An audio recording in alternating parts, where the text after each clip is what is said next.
We're calling the meeting to order for the Public Safety Commission, October 11th, 2021. And we will say the Pledge of Allegiance. I will lead. I pledge allegiance to the flag of the United States of America and to the republic for which it stands, one nation, under God, indivisible, with liberty and justice for all.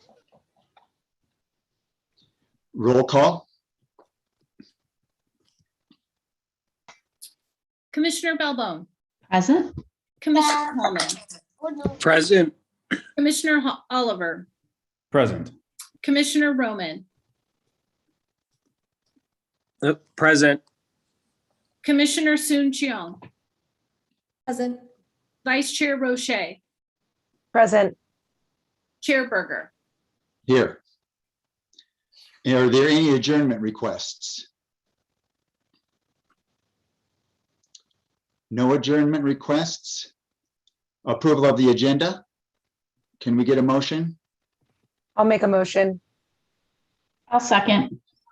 Okay, the motion was made by Commissioner Roche and seconded by Commissioner Balbone. Approval of the minutes. Can we get a motion? Chair Berger, let me do a quick roll call on the agenda, just in case Okay. we have changes on the minutes. Commissioner Balbone. Aye. Commissioner Holman. Present. Commissioner Oliver. Aye. Commissioner Roman. Aye. Commissioner Soon Cheong. Aye. Vice Chair Roche. Aye. And Chair Berger. Aye. Approval of the minutes. Can we get a motion? So I had one question. I had asked if we might be able to get an update on how we're planning to address the vaccine verification requirements in terms of help and support from businesses who may need that. I don't see it reflected. I see my comment noted that I wanted to understand the action plan, but I would like to have that come back here. And I would like to check in on that on a regular basis, just because I do think that we need to just understand, as we take this well-reasoned move, we need to make sure that we actually give the support that's needed to some of our businesses and residents as we address people who may not feel the same. Okay, can we make a consensus? Do we want to make a motion to add that as an agenda item ongoing for a little while, maybe a month or two, or? I don't know if we need to do that here, but if nothing else, I'd just like the minutes to reflect that I did request that we have an update here on what the action plan would be. And then maybe later on, when we have commissioner comments, we can talk through that. So just need the minutes adjusted. And Okay. Chair, what we can do with consensus from the 7 of you is add a sentence to Commissioner Balbone's comments and just run it by her to make sure it accurately reflects what she's saying this evening. And so with that amendment, you can now ask for a motion to approve, again, if there's consensus regarding updating Commissioner Balbone's comments, which is easy to do for us as staff. Okay, do we want to make Commissioner Balbone, do you want to make that as a motion, because we can go ahead? Yes, I just like the comments from the minutes on section 9 from last meeting to be updated to reflect the request to actually have updates on the emergency executive order vaccination verification requirement support from our public safety process here in the city. Okay, I'll make a motion to amend the minutes as such. do we have a second? I'll second.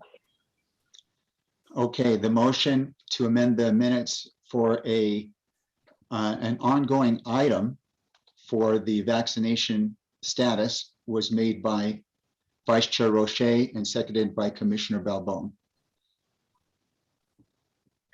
Just a point of clarification. Is this motion to amend the minutes or to actually place this on the agenda? The motion should be to amend the minutes. Okay, is everybody clear? We have a motion and a second to amend the minutes with Commissioner Balbone's request. Okay, doing a quick roll call.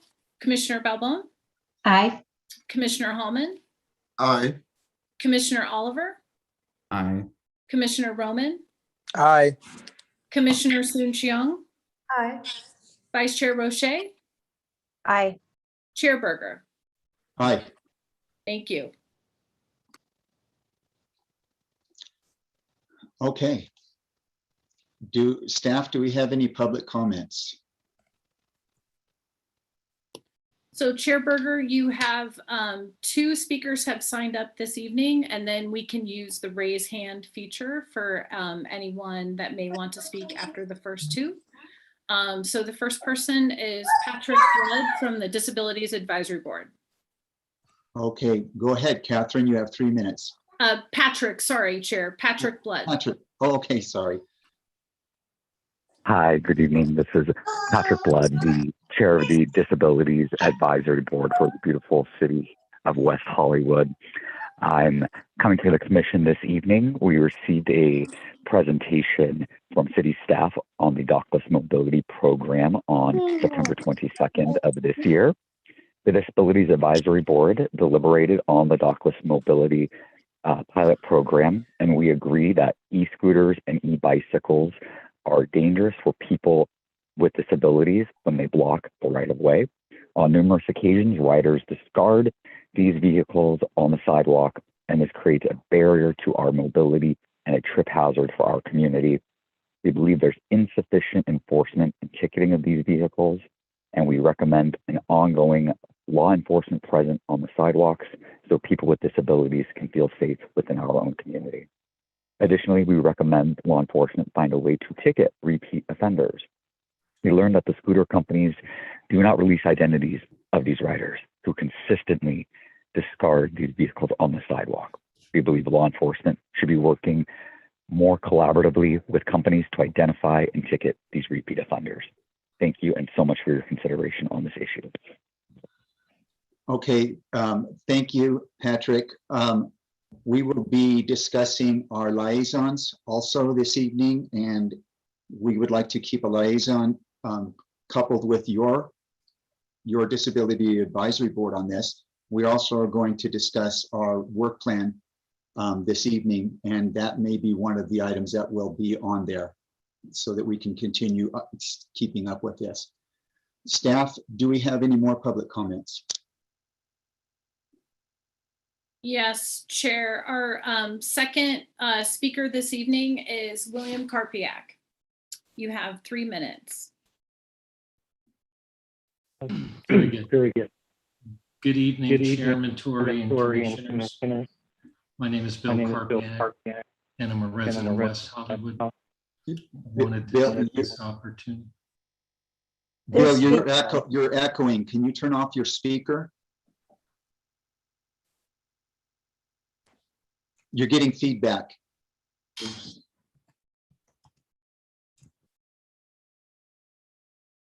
Go ahead. Is that better? Try again. Is that better? It's better. That'll probably work. Okay, sorry about that. Good evening, Chairman Torrey and Commissioners. My name is Bill Karpiak. I'm a resident of West Hollywood. I want to take this opportunity to thank each of you for donating your valuable time for the safety and security of West Hollywood. I've had the opportunity to work at the Ramada Plaza and be on Santa Monica Boulevard for many years. I serve as the current chair of Visit West Hollywood. Over the past few months, the foot traffic and pedestrian feel of Santa Monica Boulevard has finally returned. With the return of the traffic and pedestrians in the marketplace and along Santa Monica Boulevard, we've also seen a dramatic rise, obviously, in street and homeless in our location and along Santa Monica Boulevard. The concern, as usual, and I know you're very familiar with, is affecting residents, visitors, and local businesses. People living on the street tend to be very aggressive these days, and I've received numerous complaints from our tenants, from some of our hotel customers, as well as retail guests as well. I felt for years that in order to provide the safest experience for our visitors coming to West Hollywood, a security ambassador kiosk stationed at Robertson and Santa Monica, at the Ramada Plaza and on Robertson and Santa Monica Boulevard may be a very effective way to help minimize or at least address some of these issues. I wanted to publicly offer to propose having a kiosk at Ramada Plaza for the block-by-block team. It's an area with a lot of density and significant amount of businesses on the north and south side of the street. Fairly close proximity also down to San Vicente and Robertson.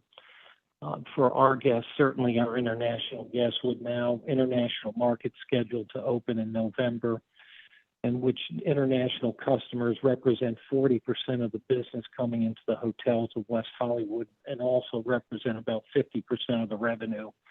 Safety and security is usually their number one concern when visiting a destination. West Hollywood is a premier first-class, world-class destination loved by many around the world. The expectation is we will see return of these guests very, very soon. It's just our hope that we can provide the safest destination possible. Again, we would like to open up the conversation or at least propose the idea of having an ambassador kiosk down at Ramada Plaza. We'll leave it in the capable hands of our commissioners and Chairman Torrey on that. Thank you very much again. I appreciate your time. I know you're donating your time here for the city of West Hollywood. I've done that many times over the years, and I tip my hat to all you because we've got a great city, and it's your donation and time that really makes things really work in this community. And again, thank you very much. Thank you, Bill. Any commissioners have any clarifying questions for the public speaker? Bill, if you want to hang around a little bit, we have an item with the sheriffs where we can maybe ask that, and some of the commissioners may want to weigh in on that possible proposal, and it may come onto our work plan as an item as well. Okay, staff, do we have any more public speakers? Chair, those are the only two speakers that have signed up this evening with me directly. If there are any in the audience that want to use the raise hand feature, we do have additional public comment sections later in the meeting as well.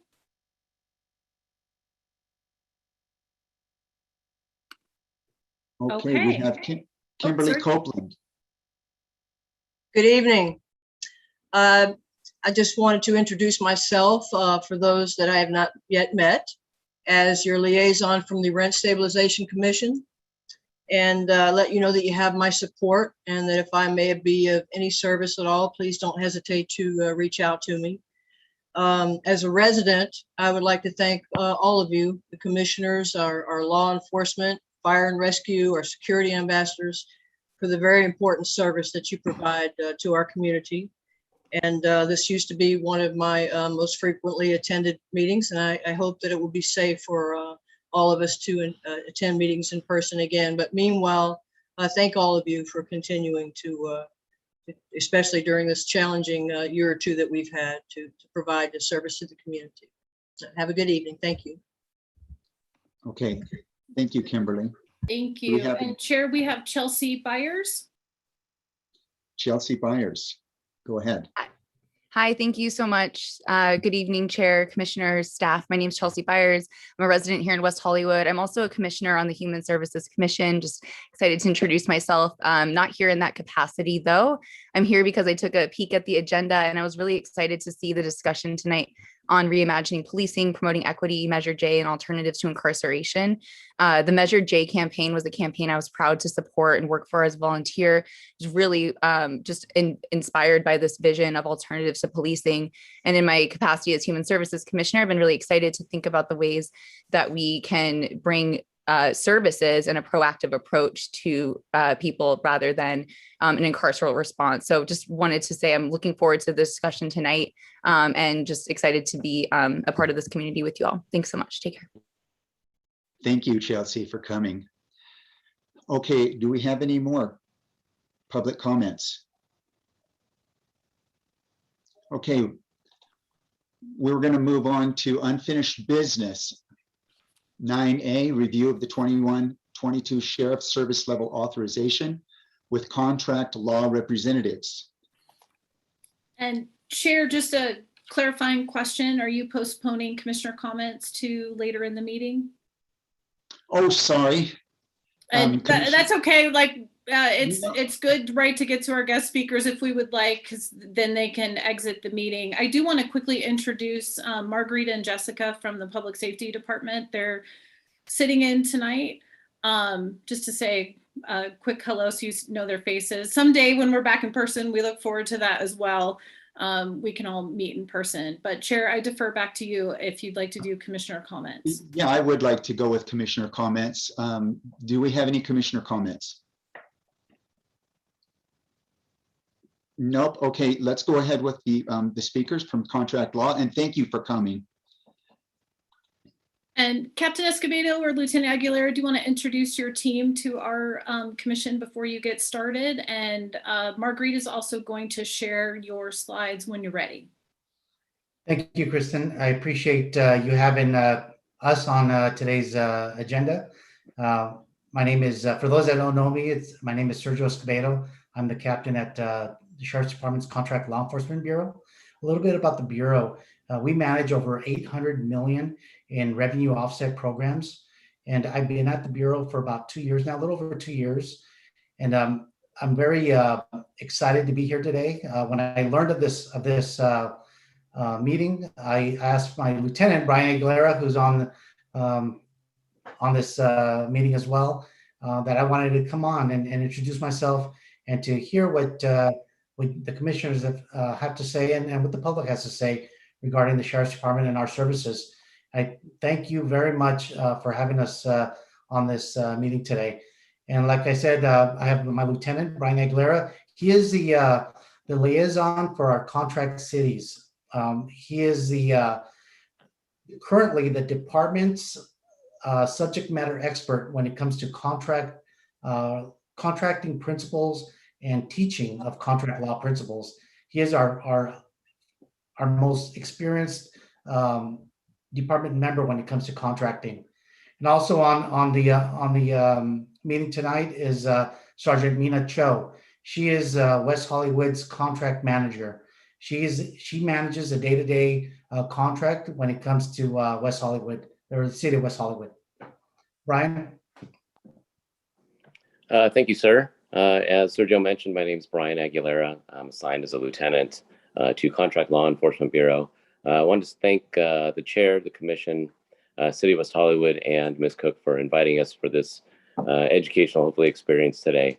There are some slides we'd like to share just to kind of quickly run through, but I think most importantly, we wanted to say that we are welcome to answer any questions having to do with contracting today, as well as any time in the future. Our doors, phones, emails are always open, and we're always available to the commission and all of West Hollywood city government, including the constituents of the city.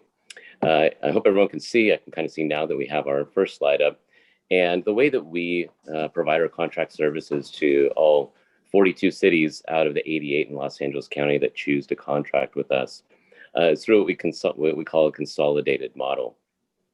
And as we look at cost comparisons, look at most other police departments, they sell their services or they provide services by the number of people that a city or an entity wants to purchase.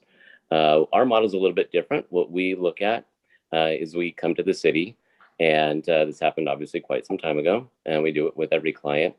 And we ask, how much coverage do you want? How much police service do you want? So essentially, instead of selling humans, we sell increments of time with the promise through a lot of programs and a lot of methodologies to provide certain levels of service that are purchased by the city. So for instance, in this particular model, we're going to talk about 4 different types of services that are purchased by all of our cities. The first one you'll see there, the general unit's called the Deputy Sheriff Service Unit, a DSSU. The first one's going to be a 40-hour non-relief Deputy Sheriff Service Units. Essentially, that is a deputy unit that's assigned to work 40 hours per week. So that's going to be essentially an individual. The city's going to say essentially, I want to purchase, let's say, Brian, you want to purchase me to provide, let's say, a community service deputy for the city. And I'm going to be there about 40 hours a week, but not every week because I'm going to take compensated time off. I may get sick. Things may happen which may keep me out of work for a period of time. But what we do is that unit is the least expensive unit because there's no backfill. They're usually specialized units. The entertainment team that the city purchases are all 40-hour non-reliefs. So we're not providing backfill behind it. When that person takes the day off, no one's filling in behind them. The next is like a 40-hour deputy sheriff service with relief. So let's say that we wanted someone to provide service, someone to be there 40 hours a week, and regardless of how many people that's going to take. If someone takes the day off, we're also going to provide someone there so that we're able to have someone there either 10 hours a day, 4 days a week, or 8 hours a day, 5 days a week, up to the client or the city to decide. Next slide, please. So the next one we're going to talk about is the 2 most popular that are purchased by our cities.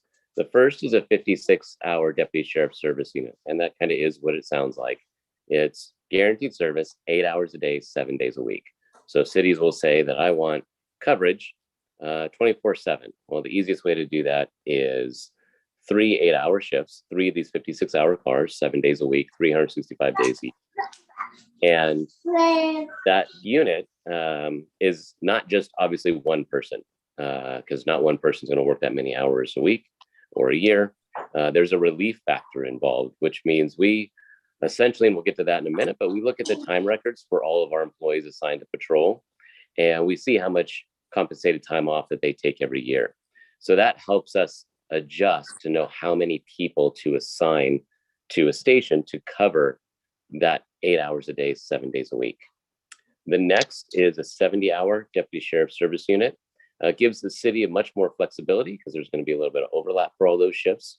In your city, for instance, there's times during the day when there's more people or more traffic in the city, and it helps to have more deputies available. And that unit is 10 hours a day, 7 days a week. So again, we look at our employees' time records, and more employees are required to fill a 70-hour car than they are a 56-hour car. So the great part about all of this model is that it's up to the county and the sheriff's department to provide the number of people and to fill those cars to make sure that we stay in compliance. Compliance is on a monthly basis between 98 and 102%. There's a contract that was signed with each one of our cities. It's a boilerplate, so everyone's provided the same contract. They're not adjusted for individual cities.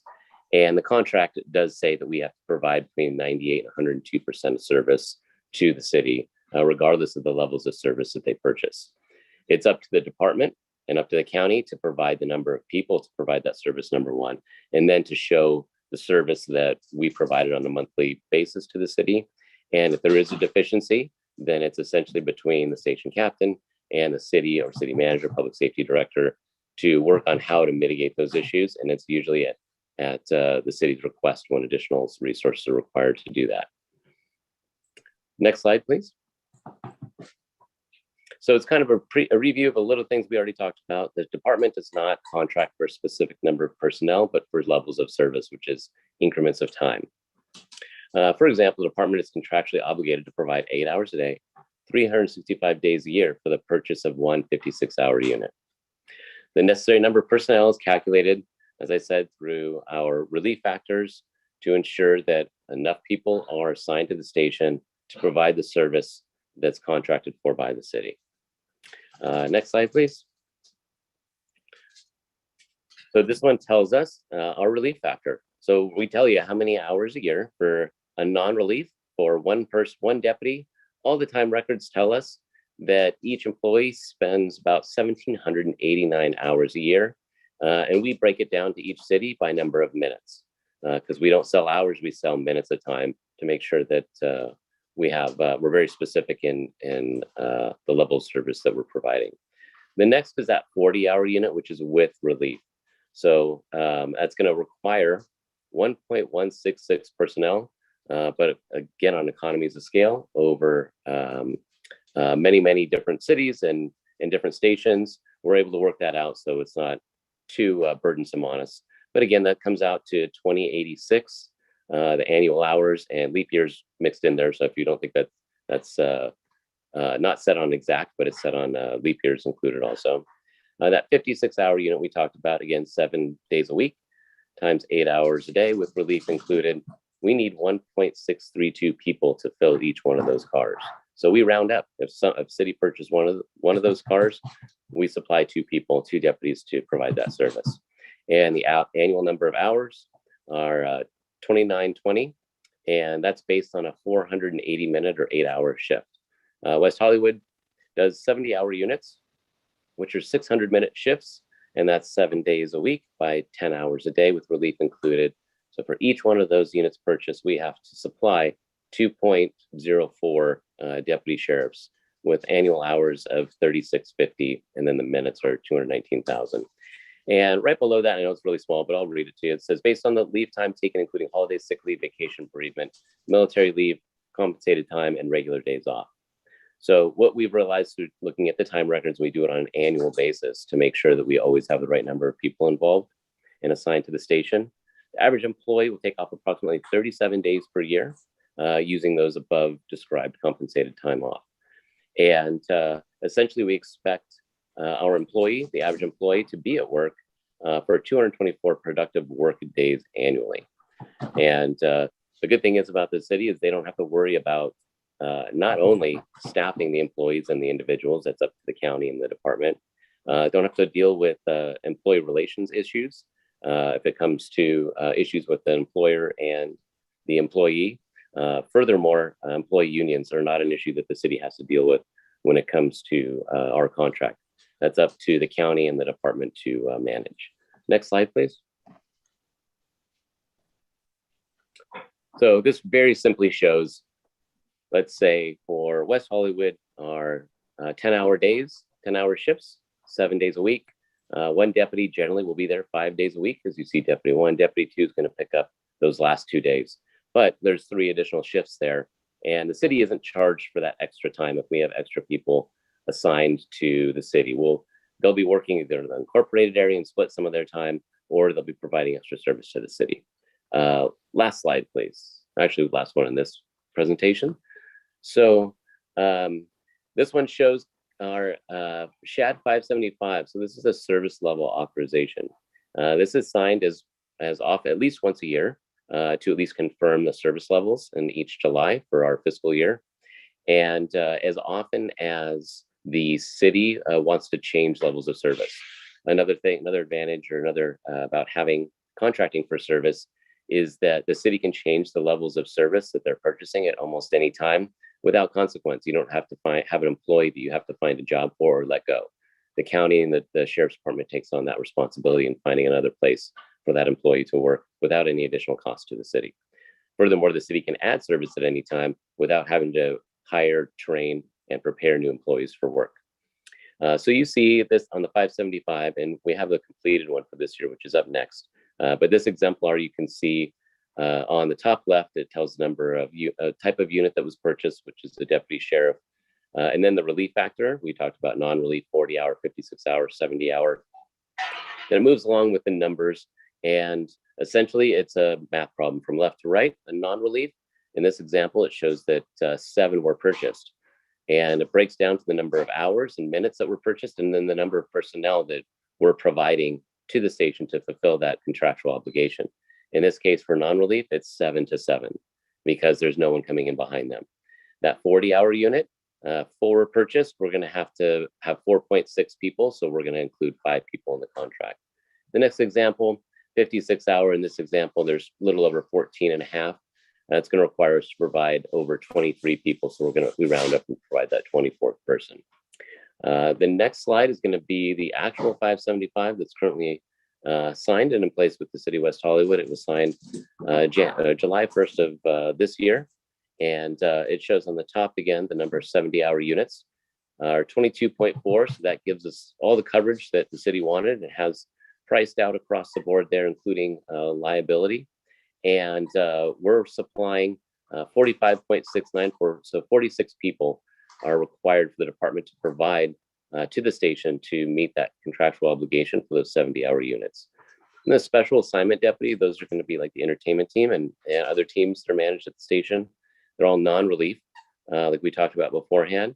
9 are purchased, so we supply 9. And then it's a menu below that. There's one team leader, which is a deputy sheriff bonus 1, in that next category down.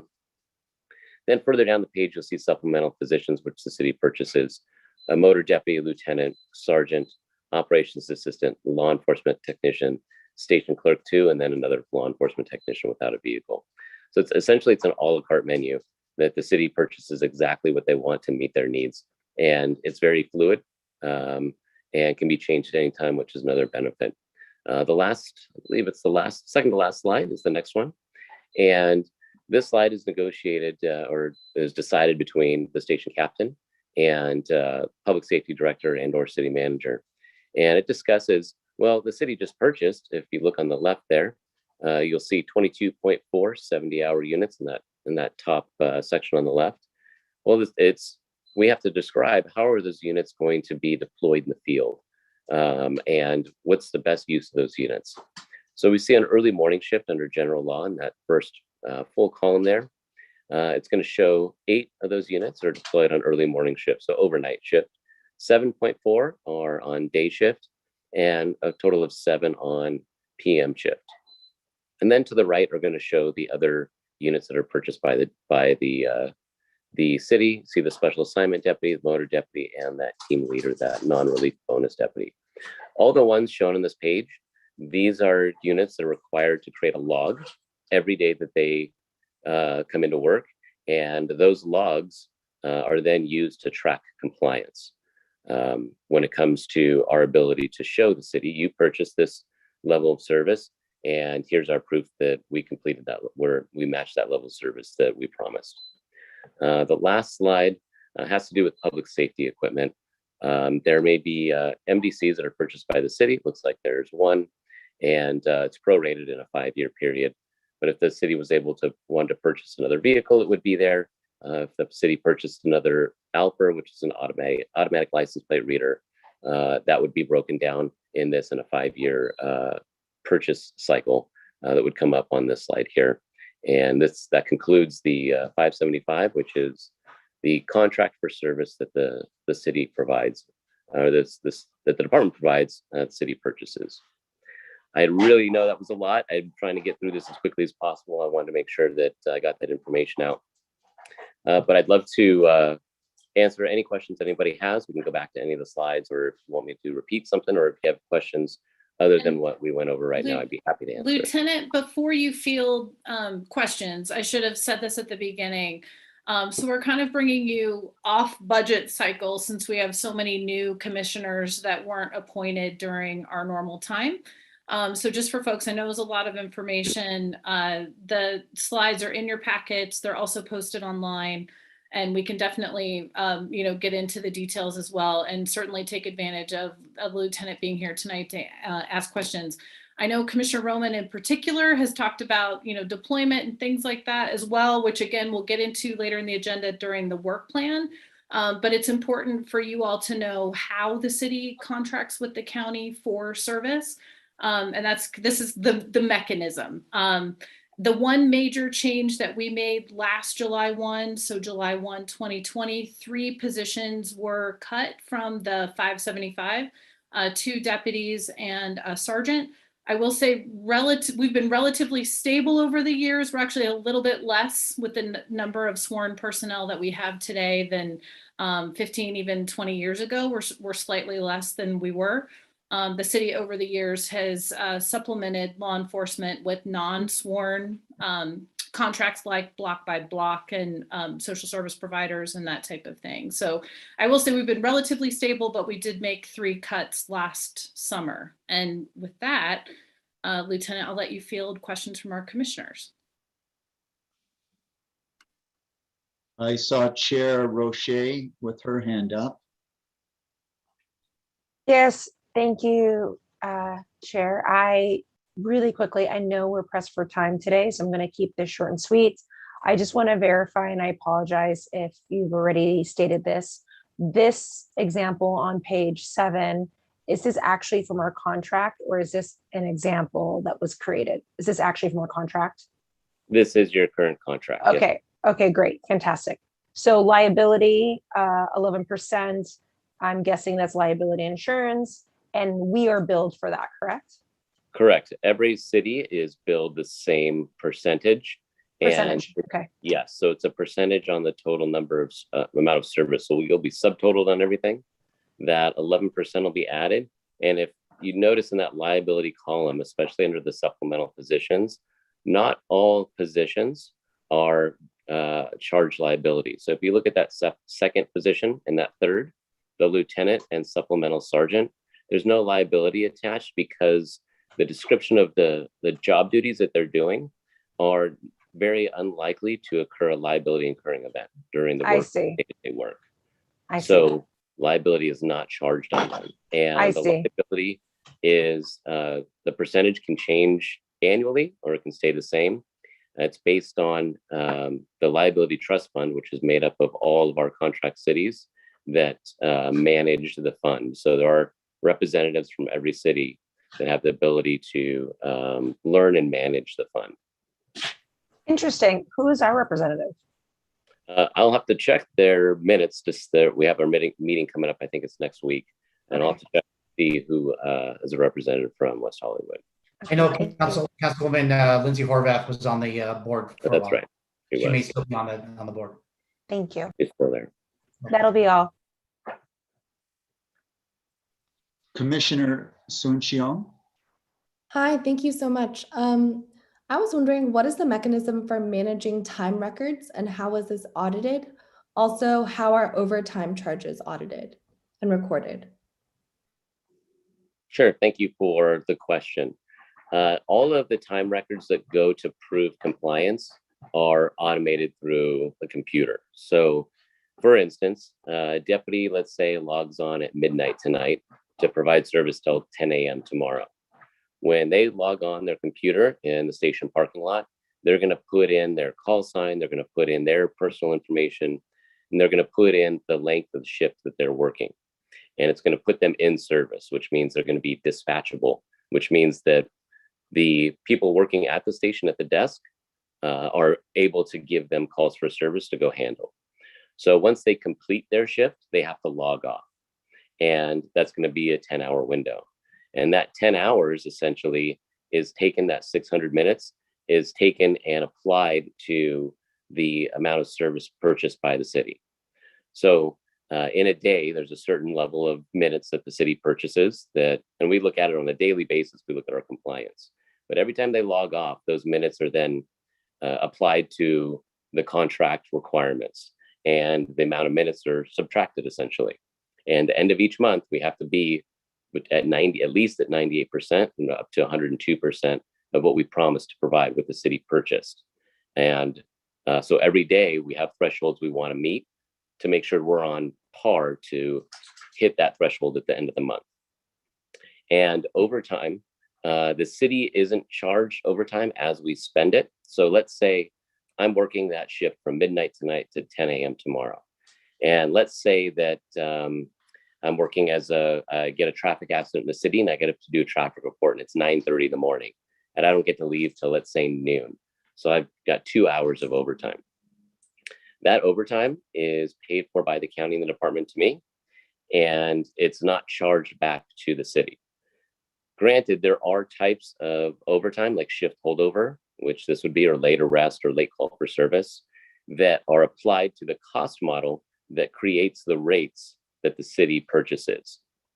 So the rates, which we didn't get into today, which we're more than happy to talk about, that a city pays, it's already built in.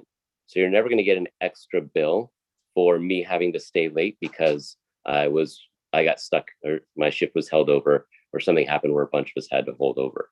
That's another advantage to our models. You never have to try to budget on monthly cycle for overtime. We have it all built into the model. Thank you. I'd be interested to see those rates and also to review the model itself.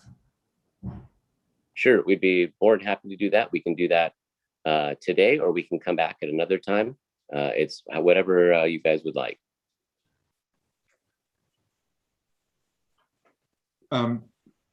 So would that be something that you could actually send us, or would you need to come back for that? Sure. Oh, absolutely. We can send it. And we could do two things. We can either send the rates and the model over to review. They're all public documents. You're more than welcome to have them and review them. We can describe, it's another portion. The slides we went over today are a part of maybe about a 60 or 70 slide presentation that includes all that other information. And we'd be more than happy to prepare those slides and come back and then also provide that information to you. Absolutely.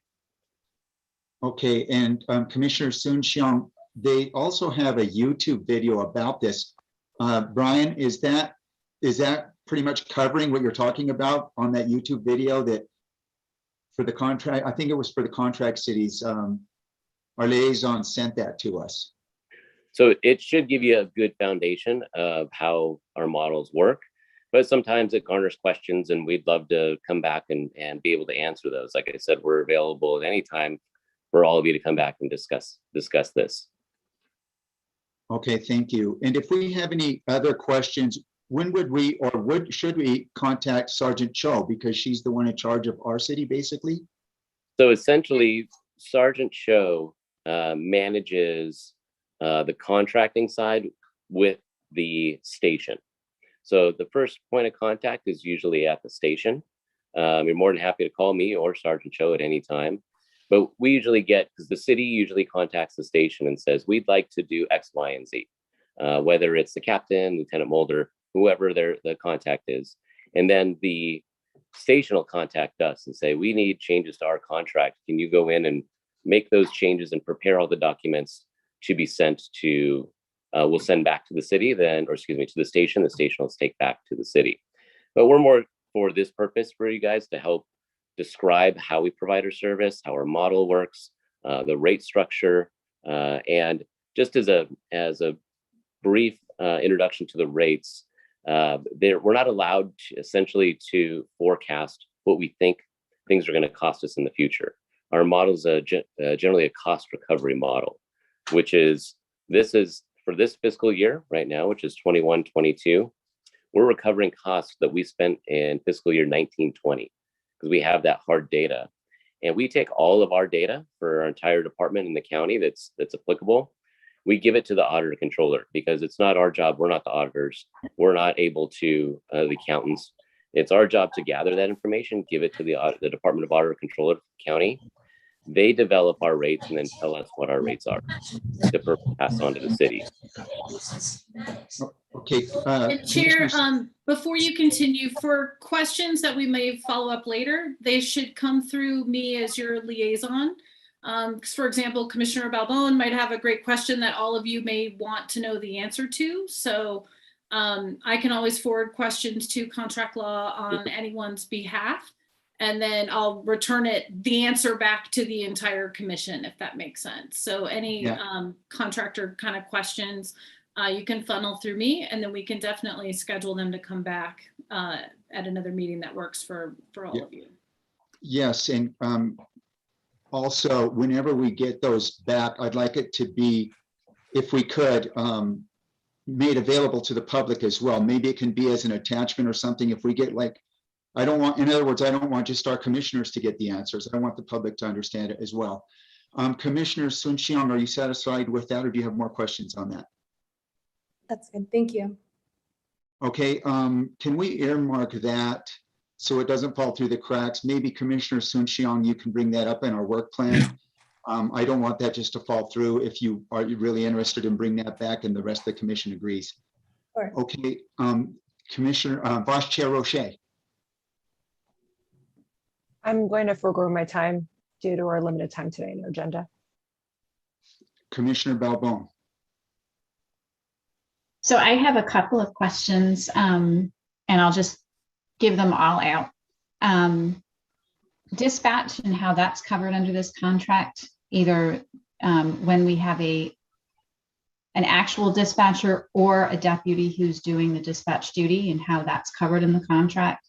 Mhm. Training in general, and then very specifically when we have relief staff coming in, we know that there's specific training in our community, and I'm curious how that relief staff is trained on the specifics of West Hollywood. So those are 3 questions. Sure. I'm going to start with the last question first. So the relief that we talked about in our model, all that does is tell us how many people we need to assign to the station to meet our contractual obligation. So in the case when I mentioned relief, we're not grabbing deputies from all over the county to come in to provide service to the city of West Hollywood. We're talking about West Hollywood deputies only that are covered under the contract. Does that make sense? Yes. Okay. And secondly, another thing about why the consolidated model is that everything, we have overheads that we're allowed to charge and portions of people's salaries that are, and employee benefits that are allowed to be charged. So when we talk about dispatchers, whether it's a deputy or a law enforcement technician or another type of employee that's providing service as a dispatcher, those are all covered in overhead costs that are attached to that deputy sheriff service unit. So all the city sees, if we were able to look at that 575 again, you're absolutely right. There's a lot of positions on there. You're like, wait, I know we have a dispatcher. I know we have a jailer. I know we have people in admin that are doing work. Why aren't I seeing those people on the contract? Well, because those are included in the costs that you're paying for. So, and in addition, the county, since there's county areas that are also serviced by the city or serviced by the station within the city's area, the county's splitting a lot of those costs with the city. So there are more people assigned to the station that are doing work. So those dispatchers, the county is splitting a portion of those costs with the city because the county is going to need them too, to dispatch folks up at Universal and over at the Federal Enclave on the west side and the other areas that the station has to cover. So it's beneficial to have a contract where the department is also providing service to the county from that station. And I think all the overhead costs, I'd be happy to get into it. I wish I had the slides here, and I think that's something that would be probably appropriate for next time. I'll have the slides and the cost out so you can see line by line all those prices and all the costs that go into that unit. If that's acceptable, I would love to do that next time, or we can get into it and have the slides prepared. I think that would be great. And if I understand you correctly, what you're saying is that if we have 7 officers or 7 sheriffs, those 7 sheriffs have to be out in the field to be counted as those active hours. There's overhead within the rates that those folks have to be deployed and available for call, and dispatch wouldn't be included in available for call. Is that accurate? Essentially, so available for call means that they've logged on and there's a log that you're purchasing time for deputies to be servicing the city in the field. The dispatcher is servicing the city, but not from the field. Because what we're selling is a police car, a sheriff's car, is in the city available to respond to emergencies and help otherwise. That dispatcher has to be there because that dispatcher has to take those calls for service that come in and tell that deputy what to do that's in the field. So they're always there and they do log on, but you're not charged directly for those minutes because you're paying for those minutes of that car in the city driving around. We have tons of people working behind the scenes to manage the contract, but those minutes don't go against the contract or charged to the city directly. It's all indirect overhead. You're welcome. And then the last was just, is the training's also included in that overhead for individual? Yes, thank you. Absolutely. So the department has to maintain certain levels of training from the state standards. The county requires us to do additional training, And then if the city chooses for us to do additional training, the deputies assigned to the station will have all of that completed. Thank you. You're welcome. So I'm sorry, Commissioner Hallman, I just want to follow up on this. So roughly, Captain Ramirez in the interview today that came out in WehoVille said that he roughly works with 100 deputies, I think it was. So are you saying that that 100 deputies all have the sensitivity training and all are trained the same for West Hollywood, and you just vary those people like with this relief package? They're kind of interchangeable? Essentially, the people assigned, the deputies assigned to the station should have the training that the city mandates. If there's, I don't know the percentages or who's assigned to the station, that would be more appropriate for Lieutenant Mulder or the captain to discuss as I'm privy to the individuals assigned to the station. But on top of the contract that the city has with the department to provide service, the county also has a contract with the department to provide service and the unincorporated areas serviced by the West Hollywood station. So there are more deputies there that work the county areas that are covered by West Hollywood station, in addition to just the city. Okay, Commissioner Hallman? Thank you, Chair. I don't know if I missed it, and I don't know if this is a question for another time or if this is something the staff would provide. But since we are an event city, how does that factor in for like Pride and events like Halloween? Lieutenant, I'll jump in on that. And that's a great question, Commissioner Hallman. We negotiate all of that separately is the short answer. And same with services from Los Angeles County Fire, from our ambulance provider, West Med McCormick, LA County EMS agency. There's a lot that goes into hosting our major events on the public safety side. And we sign sometimes MOUs, sometimes contracts, depending on what the agency requires. And then that is budgeted during the city's regular budget process. Got it. Thank you. Commissioner Oliver. Yes. There we go. I can hear myself. I wanted to know how far in advance, it would be brought to the Public Safety Commission when it's time to renew the contract. I know that it sounds like a lot of the elements of the contract are boilerplate, but being from the community, I think it'd be important for us to have a say in the number of deputies that when we're hearing from businesses, when we're hearing it seems like a chronic issue, for example, that we don't have enough motorcycle traffic deputies. I'd really like to delve into that more, but it seems like it just went into effect in July, this year's contract, so it'd be next July. Like how soon could we start discussing next year's? Commissioner Oliver, we'll get to it when we get to the work plan, but I gave you kind of my internal, we call it a look ahead, and we have the first discussion slated for February. Awesome. Because we make recommendations to the city manager generally by April, and then the city manager turns around and makes those recommendations to the city council for consideration. And while they're voting in June, we like to get your input much earlier than that. Wonderful. Thank you. Do we have any more commissioner comments? Brian, I have a couple of questions. Our commission, as Commissioner Oliver stated, is one of our duties is to analyze and make recommendations for the levels of our sheriffs. And what you're telling us is kind of a little bit confusing how the contract works, but if we have if we could put it somehow into the number of personnel, like he would, like Commissioner Oliver was stating, can we move some of our deputies to bikes, for example, or into a different time zone? I noticed that you have the early morning, the AM and the PM for the 70-hour deputies with relief. Is that just roughed out? What's our flexibility? I would kind of like to know how these levels move with the numbers. For example, when we have no relief, what's the average of our? We have a bunch of no relief people as well.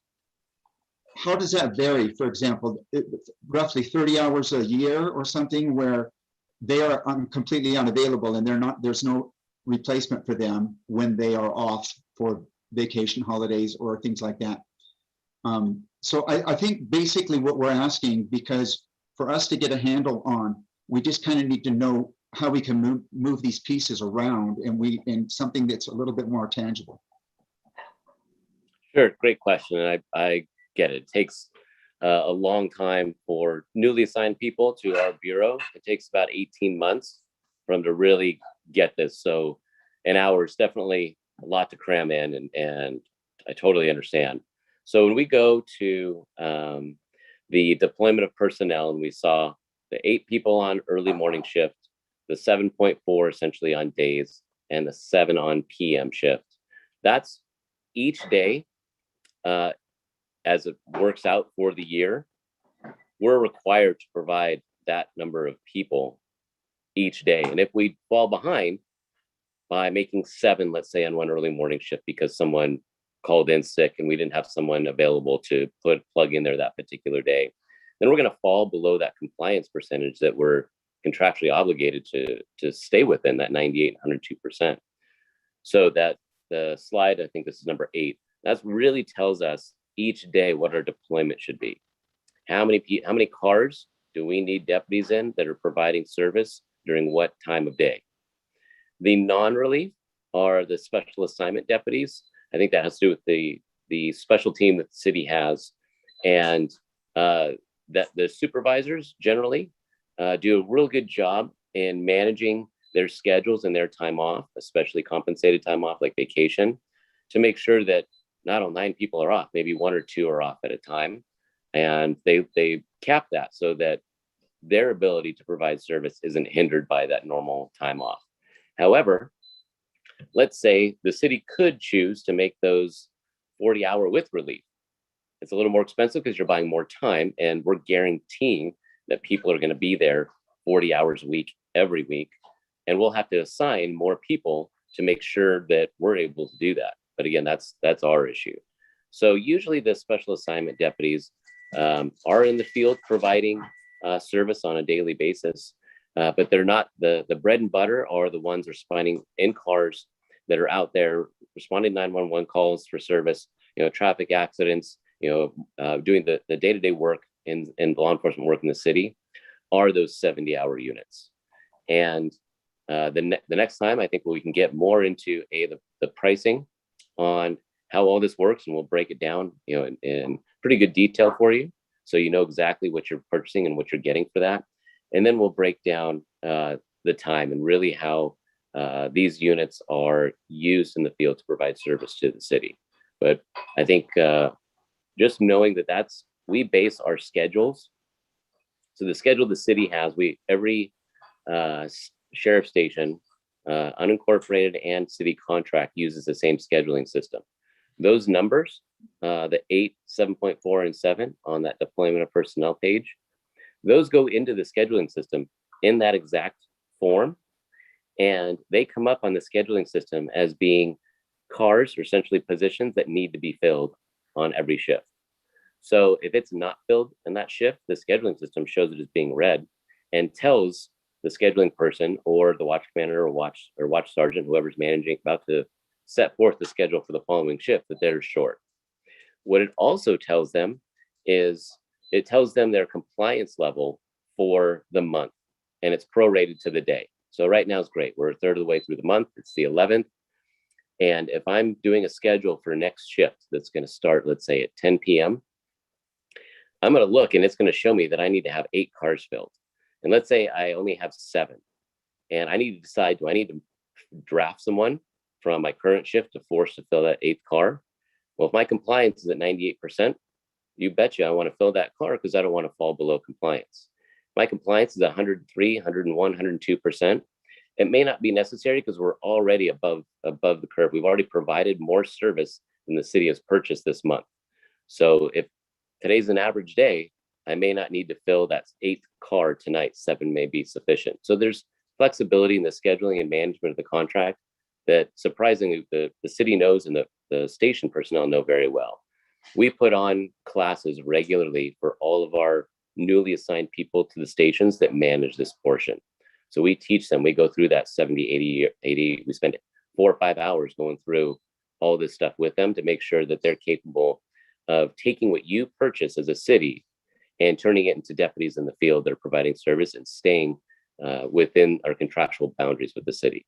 I know that was a lot again. I hope I answered some of your questions. Well, yeah, it does, but I'm interested in the flexibility of how it's regulated. For example, let's say we need to surge. We say, oh, we need to surge quite a few more deputies during this certain part of the year. Let's say there's a certain kind of crime or something.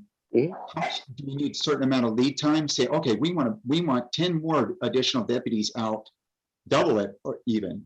And then we're saying after we get that handled, after that situation gets mitigated, then later we don't need as many.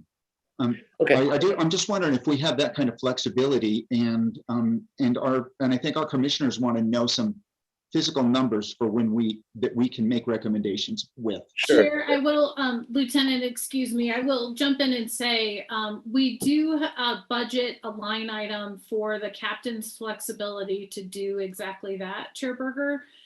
So while it may not be hiring a new person for the station, it allows for overtime under the captain's discretion for a specific purpose, like you've said. Like currently we have foot patrols of the parks and both the west and east side, and the Lieutenant Mulder can get into that later in the meeting as well. And so we do have a little flexibility with some specialized and targeted shifts when we have issues that pop up. Brian, do you have anything to add to that? Yes, sir. So essentially the department, in order to provide additional service kind of on a whim if something happens, is pretty vast, and it's going to depend on the type. If it's a decision that the city's making saying we want more people deployed for a month at this time in this area for these reasons, the flexibility is definitely there, and we would generally do that, start doing it for a short term on overtime, because you can imagine the personnel issues on trying to now bring new people in and train new people up to the West Hollywood standard could take some time. Could take enough time to when we're done, it's time for those people to leave. Well, it's much easier to use the base that's already there, that knows your city, knows your residents, knows what's expected of them, and it's their familiar territory. So we're able to do it. If it's a mutual aid situation, our resources are boundless. If something happens in the city, you're going to get a whole lot of folks there really quick to mitigate that. And when it comes to mutual aid, there's no additional cost to the city. If something happens and we need 200 deputies there for 6 hours tonight, you're going to get that service, and you're not going to get a bill along with it, because that's our obligation to the city. But otherwise, yes, Ms. Cook is right that there's flexibility already built in through pre-arrangement, but on top of that, there is more flexibility. And I don't know the conversations that the city has with the station captain and his staff, but I know that the department has the ability to do that, and we have done it before, should it become necessary or required. Okay, thank you. Commissioner Roman. Hi, 2 questions. So I'm a cop, I just graduated, and now I'm assigned to West Hollywood. How long is my contract with West Hollywood? Or could I be in West Hollywood this week and next week I'm downtown and the week after that I'm in Hollywood? How does that work with when somebody's assigned to WeHo? How long do they come for? Great question. I wouldn't be surprised if the station has actually metrics and can look at how the average tenure, the tenure of most of their deputies.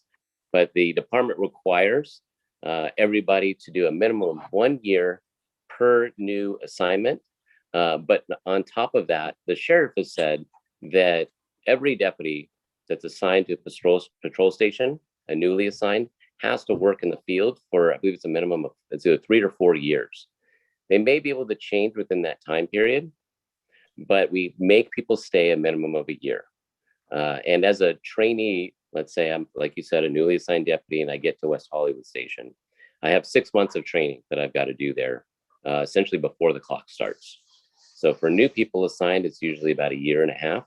And I've had the opportunity to work West Hollywood as a sergeant some time ago. It's a great place to work. People aren't trying to get out of there. They're trying to get in there because it's a wonderful place to work. Great residents and great support. So I think that the average for West Hollywood would probably be less than the remainder of the of our stations. But other than that year, that's the obligation for a specific unit of assignment. And then second question is, Beverly Hills has their own police force. Let's say something big happens in Beverly Hills, there's a mass shooter, and they have 6 cops on and they need backup. Will they call you guys to back them up, or how does that work? Sure. And having experience with issues like that in Beverly Hills when I worked there, we split those responsibilities up between, I've been in the city of Beverly Hills on a big incident when I was there. Santa Monica was there, LAPD was there, we were there, UCPD was there from UCLA. There were a whole bunch of agencies. And for any short period of time, the station without contacting the city manager will never deploy more than 50% of their field resources. But through most of the day, on day shift and PM shift, you're going to have detectives in the station. You have these other teams that can supplement. And then if it's going to be an ongoing operation, we have the ability to pull people in from the surrounding stations to support West Hollywood, or to send West Hollywood back if it's a prolonged type thing. We'll keep West Hollywood whole, and we'll send other people. Through mutual aid, what we generally do, and which is the practice of our Emergency Operations Bureau, the Beverly Hills example is fantastic. If there's something, a prolonged mutual aid incident at Beverly Hills, and it's going to include our Emergency Operations Bureau, and we need to send a lot of folks there for a good amount of time, we won't touch the resources of West Hollywood because they're the closest. They're going to be the most impacted. We'll grab from all our other stations, and we'll get mobile field forces, what we call them, and we'll send them collectively. So every station is going to send maybe 1, 2, or 3 cars, depending on their side, and they'll co-locate together and they'll go into Beverly Hills to provide service. If it's immediate, sure, West Hollywood will go provide some service, but it's never going to be more than 50%. And are you then hitting them with the bill? No, for mutual aid throughout the county, nobody gets, we're not billing people for mutual aid. It's as the sheriff is the mutual aid coordinator for our county, we have to provide that service to them. Oh. But we expect the same. So as mutual aid coordinator, if West Hollywood needs help quick, well, Beverly Hills is closest. We're calling them, we're calling LAPD. They're going to come provide service to us until we can get enough deputies there to take over, essentially. And they're not going to bill us either. So it's a two-way street. Thank you. You're welcome. Do we have any more commissioner comments?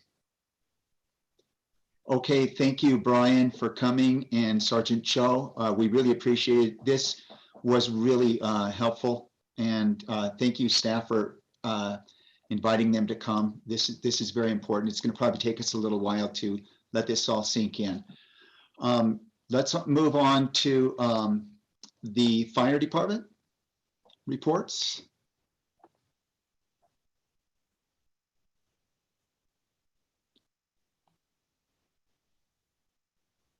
Is the chief here for the fire? I know we've got Chief Smith and Chief Delaney with us, and I see Megan as well. Not sure who's going to be our speaker tonight. Chief Smith is supposed to be speaking. I believe he is on. Just one moment, please. Thank you, Megan.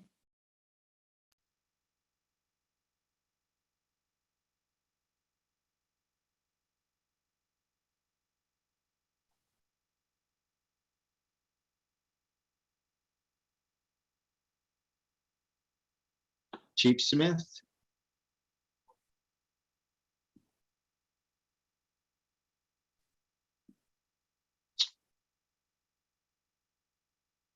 I'm wondering if we should move on to the sheriff's report. Chair, we could probably quickly do block by block. Yeah, block by block's usually a then little bit we'll shorter. come Okay, back let's go to with fire. Kristen, Chief Smith is just about to get on. He was Oh, just. sorry. another Okay. phone call. Sorry Thank about you, that. Megan. Commissioner Roman, do you have another question? Your hand is up. Sorry, I don't. I'll try to put it down. Oh, there we go. Okay.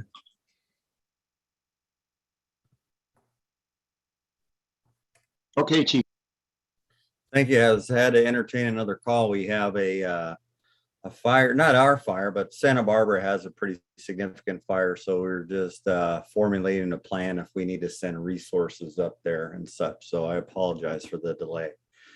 Well, I'll just start out by saying your fire family is doing good. It's been really busy for us this summer, as I communicated last week about the firefighting endeavor that we did up north for quite the month of July and all of August, dang near, and through September. But everybody is recovered from that, and we're gearing up for, as we know, we get into the Santa Ana wind season here. So we're looking towards that.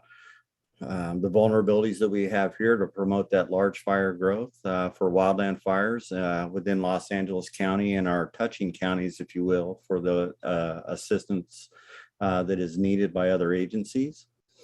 And as far as the COVID goes within the organization, we are doing well. We're healthy. Any of our members can reach out to our health programs. So we have constant monitoring. So our COVID state of readiness is fully and well managed within the organization. Just for the month of September, it is we're looking at that we had a total of six fires. Had a total of 6 fires. We had 454 rescues. As of those, 127 were advanced life support, 202 were basic life support, and we transported 329 patients to local hospitals. We had 44 service calls. We had 0 hazmat calls. We had 3 hazardous condition calls, and we had 113 good intent calls.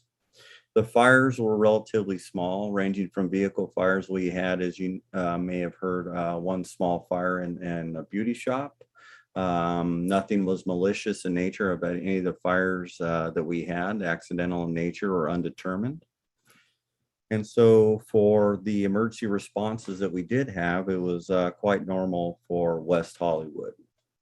Looking forward, we know that we have Halloween coming up, and we anticipate that there will be a presence within West Hollywood with a lot of patrons. So we're gearing up for that. We're going to have augmented resources to support any needs for medical emergencies or any type of emergencies needed within the city of West Hollywood.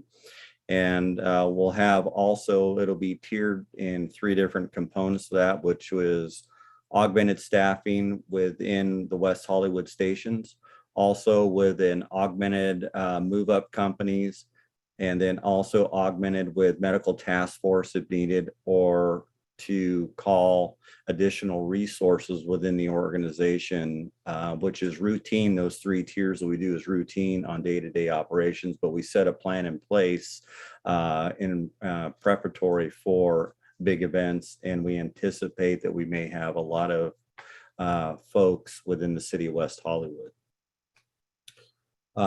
Leaning forward into November, for November 7th for the Los Angeles Marathon. We are in unified command with LA City Fire Department and our law partners.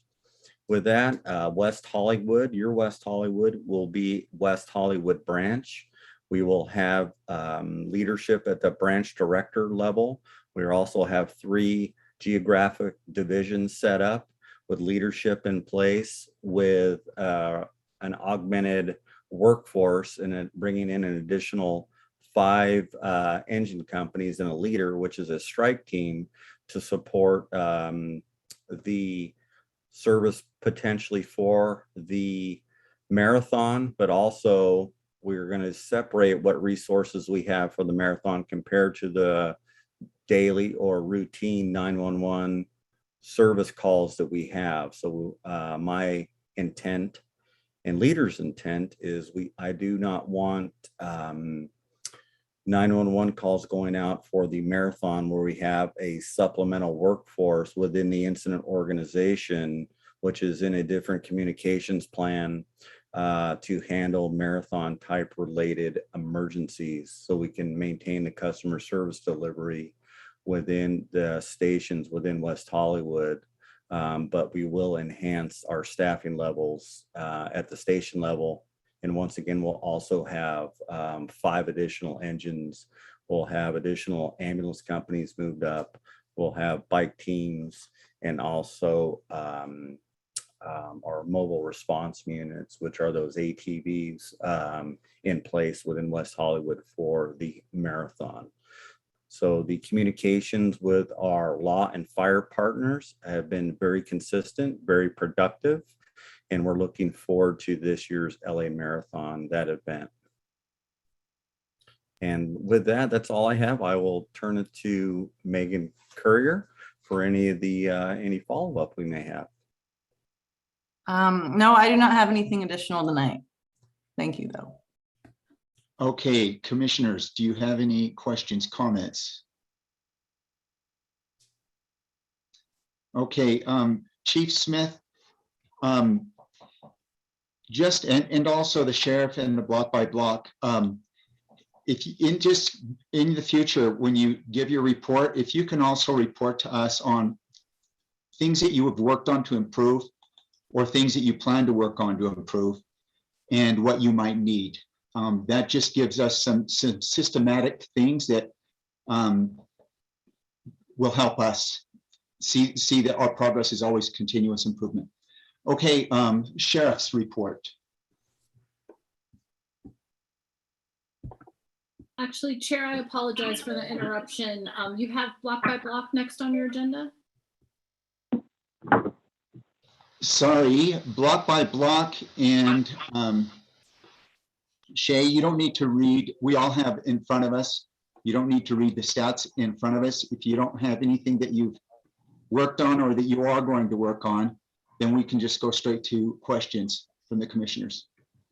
Okay, yeah, no problem. No, I mean, the only thing that's coming up is the kiosk over on the brand Santa Monica. So we are putting that together and just gearing up also for the marathon with the direction of the sheriff department as well. Besides that, we're not really working on anything else. I have been going around spreading a little bit more information throughout the district.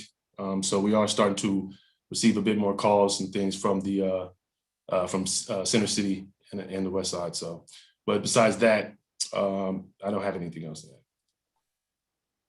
Commissioner comments? Okay, Commissioner Oliver. Yeah, so hey Jay, I wanted to know if you had heard our public comment at the beginning of the meeting.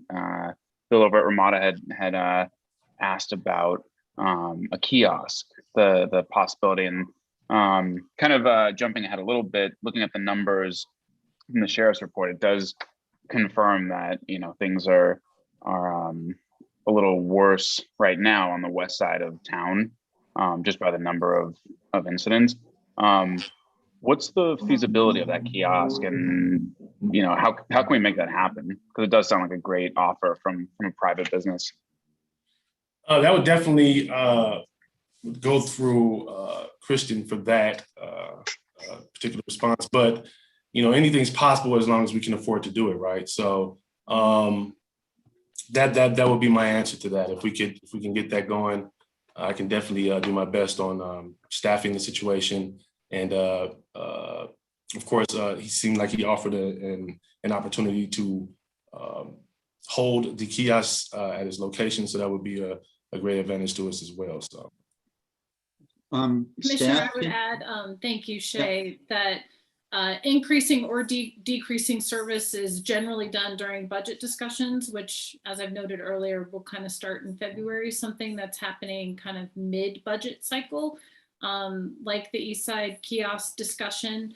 It did come through the commission last spring. Council will be discussing it at November 15th, possibly sooner. Because as Shay mentioned, funding is the issue. My budget is set July 1. So if we're going to increase something, we would need council permission to do that. Okay, I want to, if our commission wants to discuss this, I think we could make a recommendation and weigh in.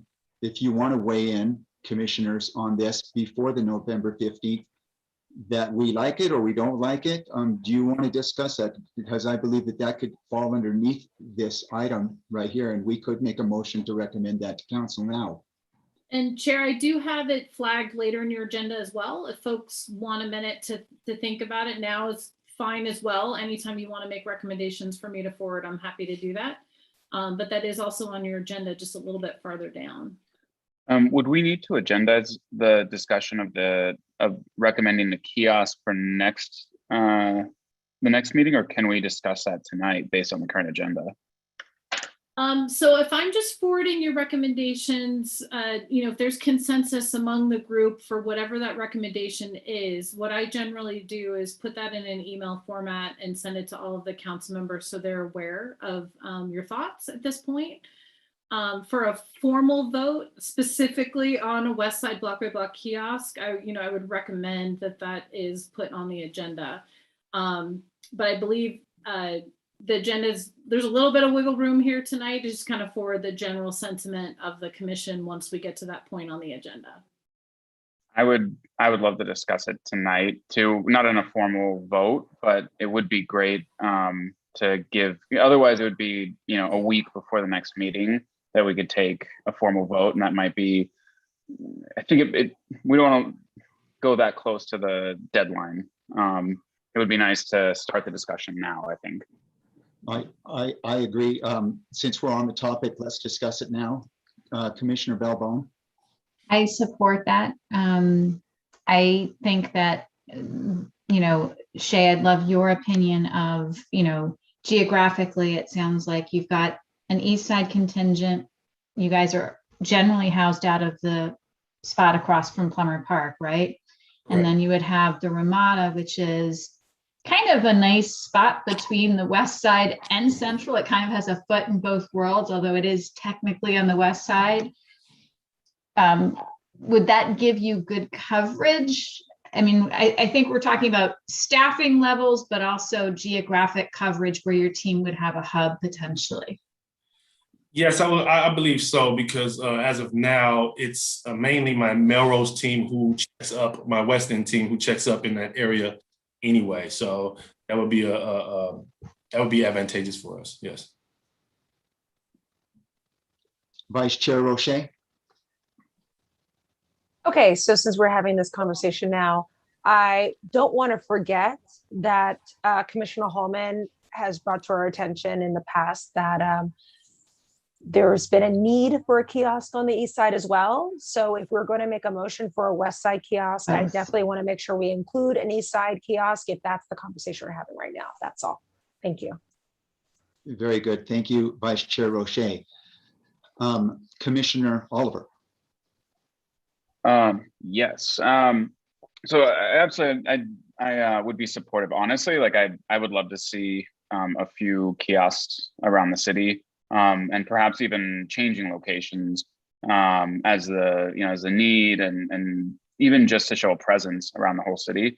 The stories, I live over by the Ramada, and so I see it periodically when I see it all the time.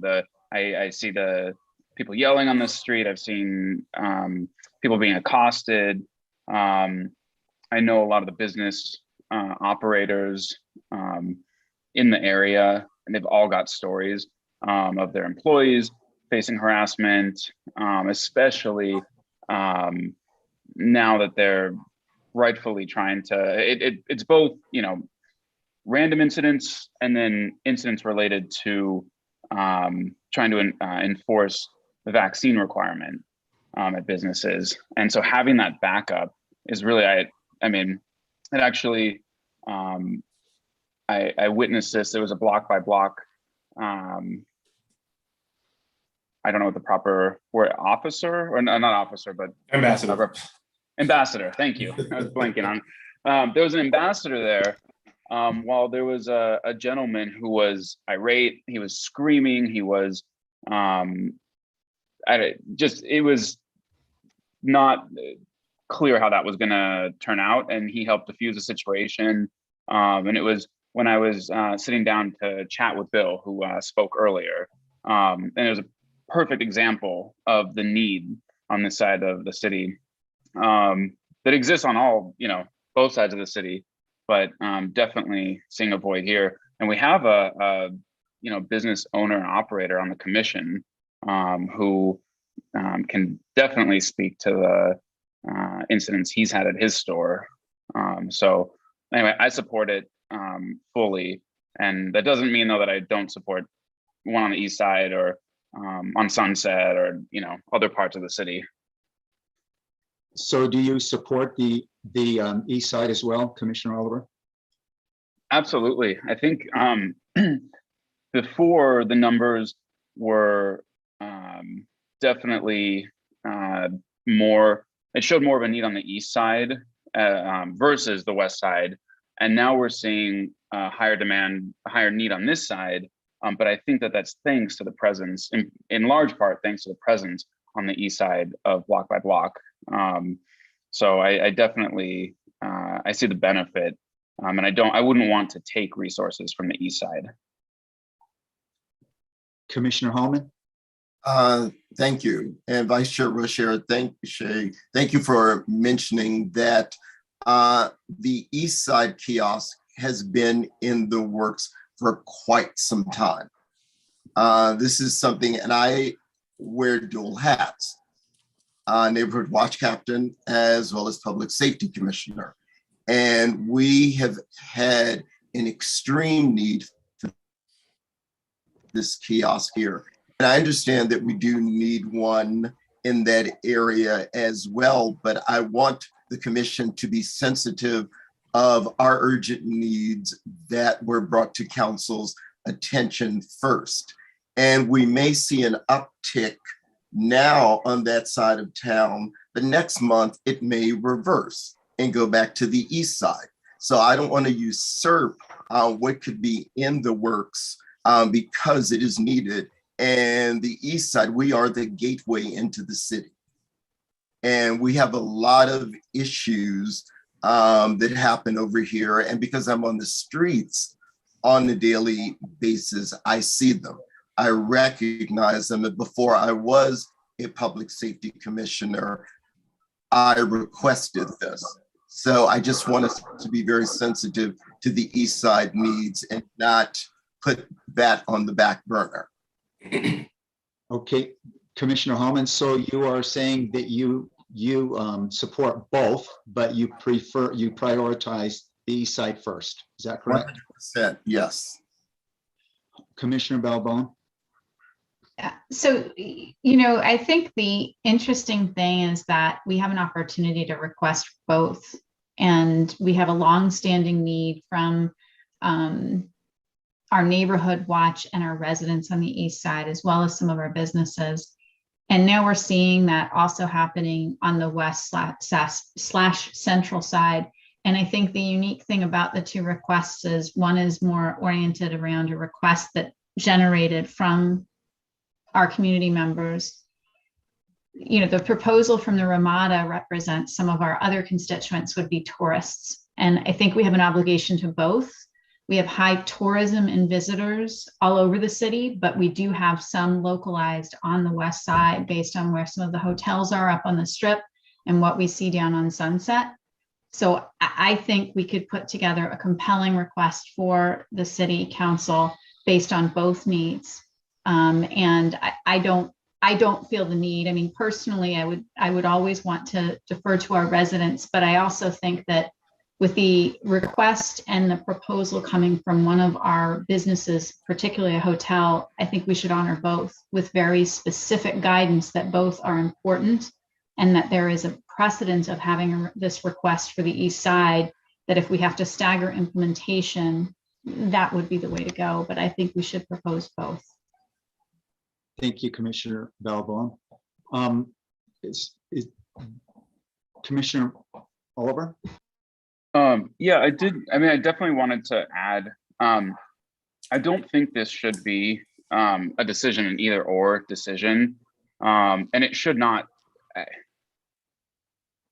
Some things in government, it's good when government goes slow and is methodical, but sometimes government moves too slow. And there's a point to which the east side should not have been, it shouldn't be such a slow process to implement something that's needed on the east side, but that's also not reason to get moving on something that the numbers dictate is necessary on the west side of town. There's a need on both sides. We want to keep improving the situation on the east side, but there's also a need that's demonstrated empirically by the sheer number of incidents, more than double 75 incidents versus 31, that says that there is a need on this side of the city as well. You know, this is a dramatic increase. So I don't see it as an either or, but I also don't think that the slowness of government is a reason to wait on starting. It shouldn't take this long, and we need to respond. We need to respond to the east sides, and we need to respond to businesses. If the businesses aren't successful, our city is not going to be able to afford to implement these programs.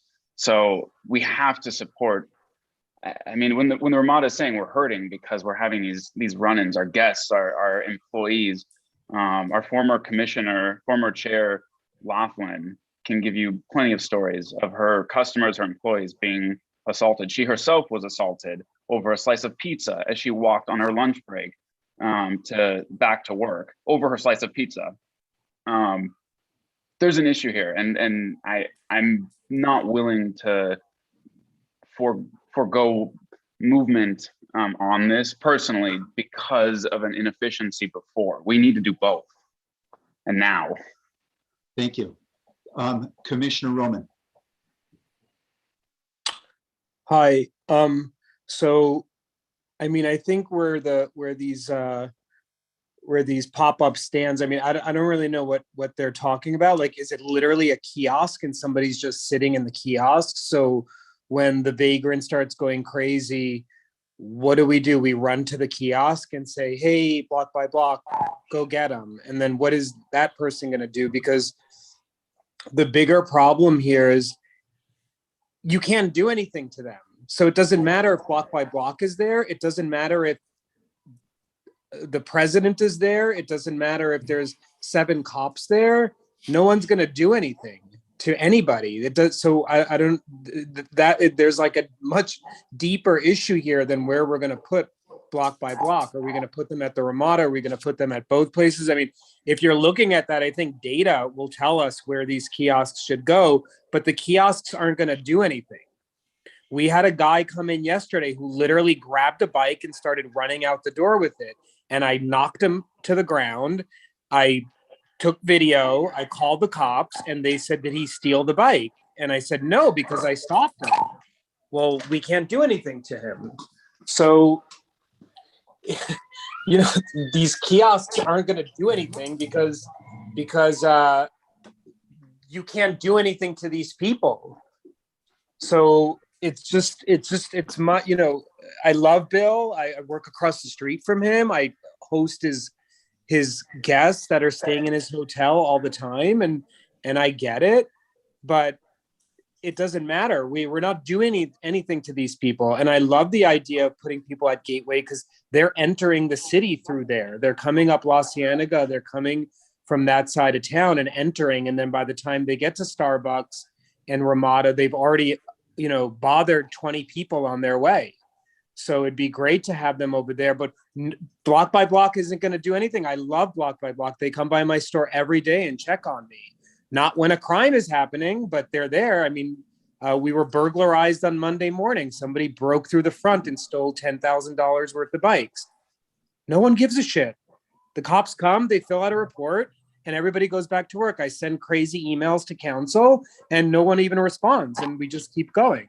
So the bigger problem is there's nobody stopping these people. I mean, you've heard the stories in San Francisco where they go in and they just steal like $999 worth of stuff because they won't go to jail if it's under 1,000. And they just literally walk out with everybody looking. So there's just a much deeper problem here. So putting a kiosk at Ramada or putting one at La Brea, it's not going to do shit. I'm out there every single day. I watch it going on. I've been doing it for 13 years. It's not going to help us. It's great. I mean, it sounds great, but maybe we do a pilot program if you guys really are down with it. But I just know from experience that it's not good. These people don't care. They don't give a shit. And the bigger overhaul that I wanted to talk about is like getting cops walking the beat, getting cops out on bikes, getting working with block by block. Like everybody should know each other. The guy on the phone before, I asked him how long the cops stay in West Hollywood. He said a year. I don't believe that for a second. I've never seen the same cop. Every time we call the cops, which is 4 or 5 times a week, it's always somebody random that I've never seen before. So, getting people to come into the city, committing to 2 years, getting people walking, getting people on bikes, working closely with block by block so everybody knows who to call and how to do it. And then, ultimately it's changing the laws. So if these things happen, these people are getting taken away. So anyway, that's my 2 cents. Sorry. No, thank you, Commissioner Roman. Your input's very valuable, being on the front lines. I think that there may be a couple of different issues, policy recommendation, municipal code recommendations that we can address at another time. And maybe Lieutenant Mulder might be able to weigh in on this later about if they care or why they don't act. But do you support kiosks, Commissioner Roman?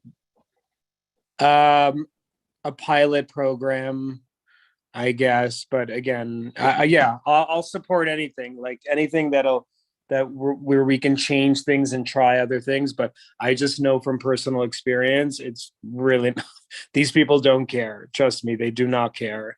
There's like the homeless people that are scary and that are a problem, and then there are professional thieves that are jumping out of cars with guns and robbing people. And those people, they're slick. They're driving around in cars and no one's going to be at the right place at the right time to catch those people. So yes, I do support some kind of pilot program if we want to try it out. We should also talk about how much money this is going to cost and, make an educated decision based on that. Okay, thank you. Commissioner Holman.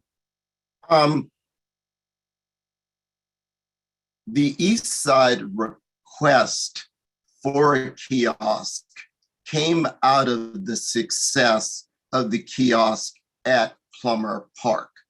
It made a difference in the park.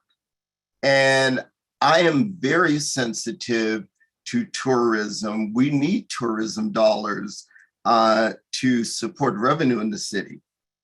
However, we have lost businesses on the East Side as well. We just lost Boss Burger and Kale Me Crazy, which are both on the corner where this kiosk has been requested.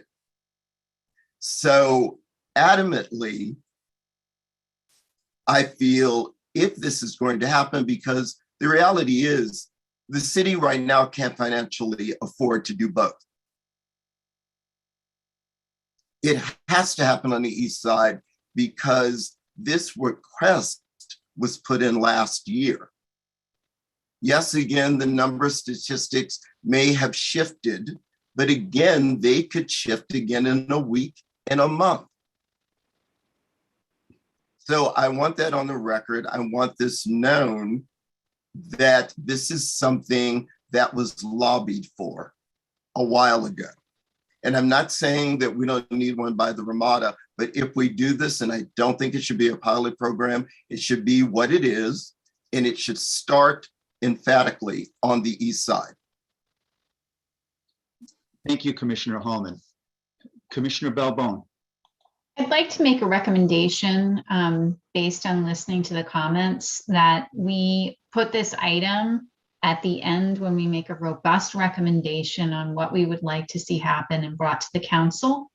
It sounds like we've got some requests that we need to actually strategize from a police perspective as well as a block by block perspective.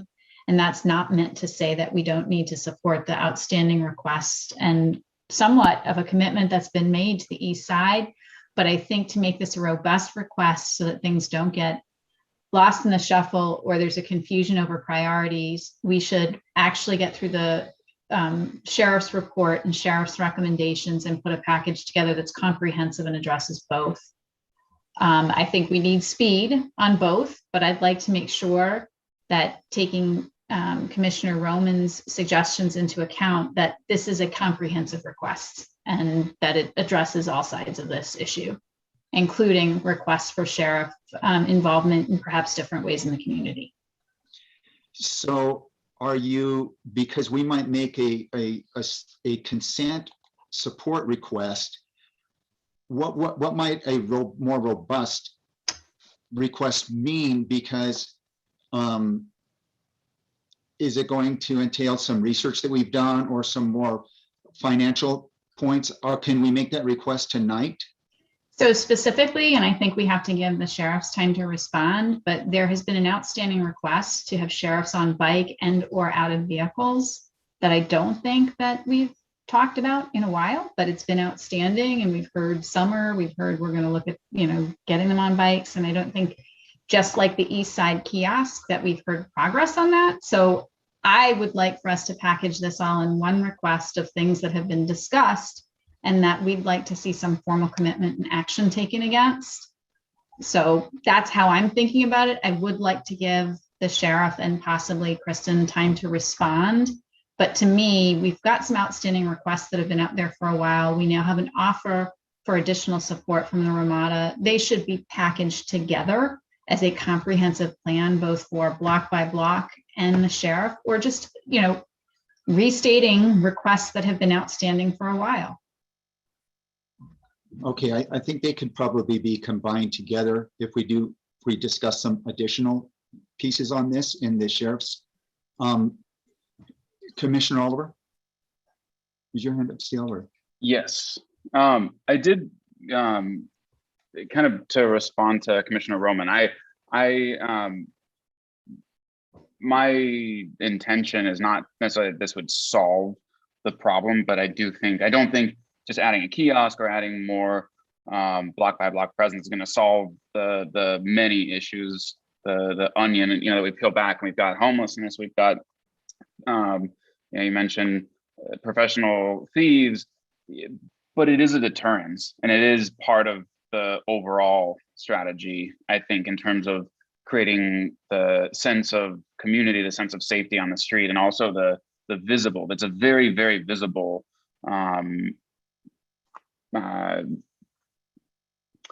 agency. They're out, they're wearing uniforms, they're identifiable. Again, I see the need, and I'm not discounting the need on the east side, but I do think that we need to look at numbers, and there has been a trend.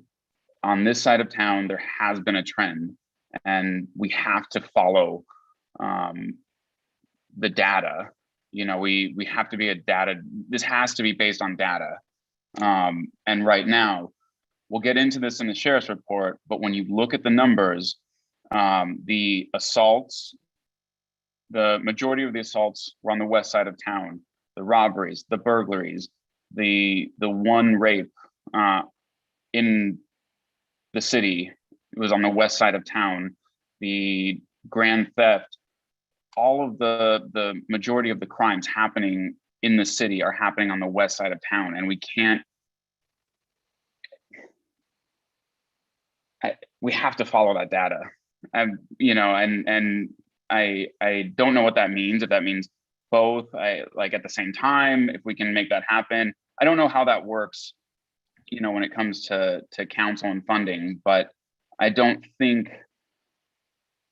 that following the need is more important than anything. Like that to me is, and if it's Central City, if it's East Side, that is we need to give resources where the worst crimes, the highest number of crimes are happening. Again, though, I would love to see a greater presence across the city. I want to see East Side, Center City, and West Side. Commissioner Roman. You're on mute. So what I was confused about is, why does this cost so much more money? Because if Shay is scheduling his team to be out there, so one of that team is not biking, they're manning the kiosk, or they're in the kiosk. So I don't know, are you saying that the kiosk is what costs a lot of money, or having people in there? So I'll jump in briefly. The kiosk itself is very affordable. It's about $800. Like, it's just a podium, basically. Yeah. That's not cost prohibitive at all. That is an option for Shay to consider about pulling patrols out of the neighborhoods and making them at a fixed location. When this was discussed last spring, there were neighbors that were very concerned about that. So it was pitched to council as an ad. So like add an East Side kiosk as we added a Plummer Park kiosk. So that's kind of the history of that. But yes, I mean, that is a possibility to take a person who is no longer already scheduled and make scheduled, them stationary. Yeah. And from what I understand is that a lot of the troubled people are entering the town through that La Brea, Santa Monica area. They're not coming from up in the hills. So that's north of us. West of us is Beverly Hills. They may be a couple maybe trickling in through there, but I think that they're coming in from the east. And so if you have that station there, if you have somebody there, there's a good chance they might not even make it to Plummer or make it to Ramada. You know, if we have a kiosk station there. But again, whatever data says, I think is what, you know, it doesn't matter if like these last 3 months, you know, the West Side is really popular for crime. We should look at what's been the last year or 2 years or whatever it is, and then kind of base where we're going to put these stations off of that. But yeah, I don't think that this is an exorbitant cost if we just take one of these people and schedule them to be in the kiosk and you know, handle it that way. And $800, you know, I'm sure the Ramada will pay for that, or will pay for it, or Target will pay for it. But anyway, so yeah, that's all I have to say. Okay.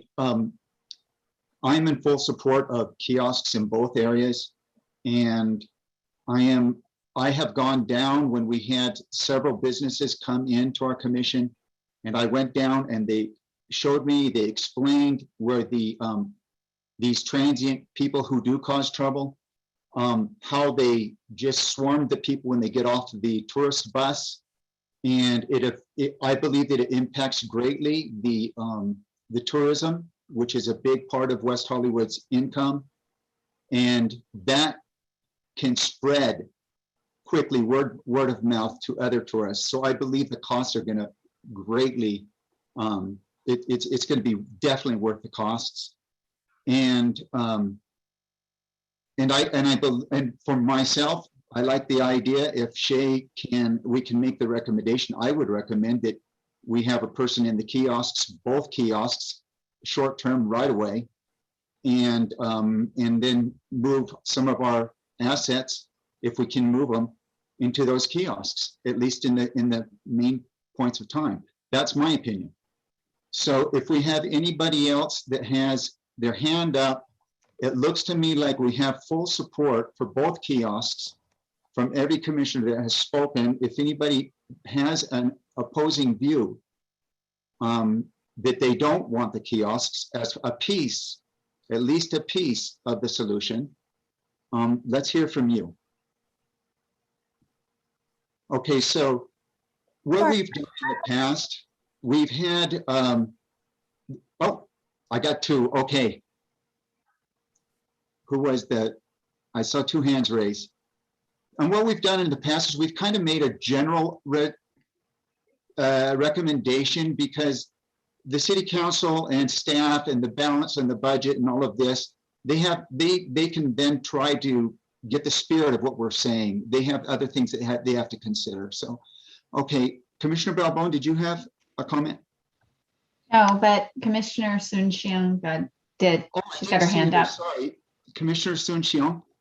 Yes, thank you. Following in line with some of what was said earlier, I'm personally not convinced of the efficacy of a physical kiosk as opposed to other measures and other ways that resources can be diverted to address the underlying issue of crime, which is oftentimes homelessness, access to services. And I think we're going to speak about that when we talk about alternatives to incarceration. And so I think, you know, furthering the contract of securitization of our communities isn't necessarily the answer. And I think I just want to leave space in the broader conversation to realize that point, and to not divert resources to, you know, a kiosk with limited long-term effects on the underlying problem. Okay. Anybody else? Commissioner Oliver, you have your hand?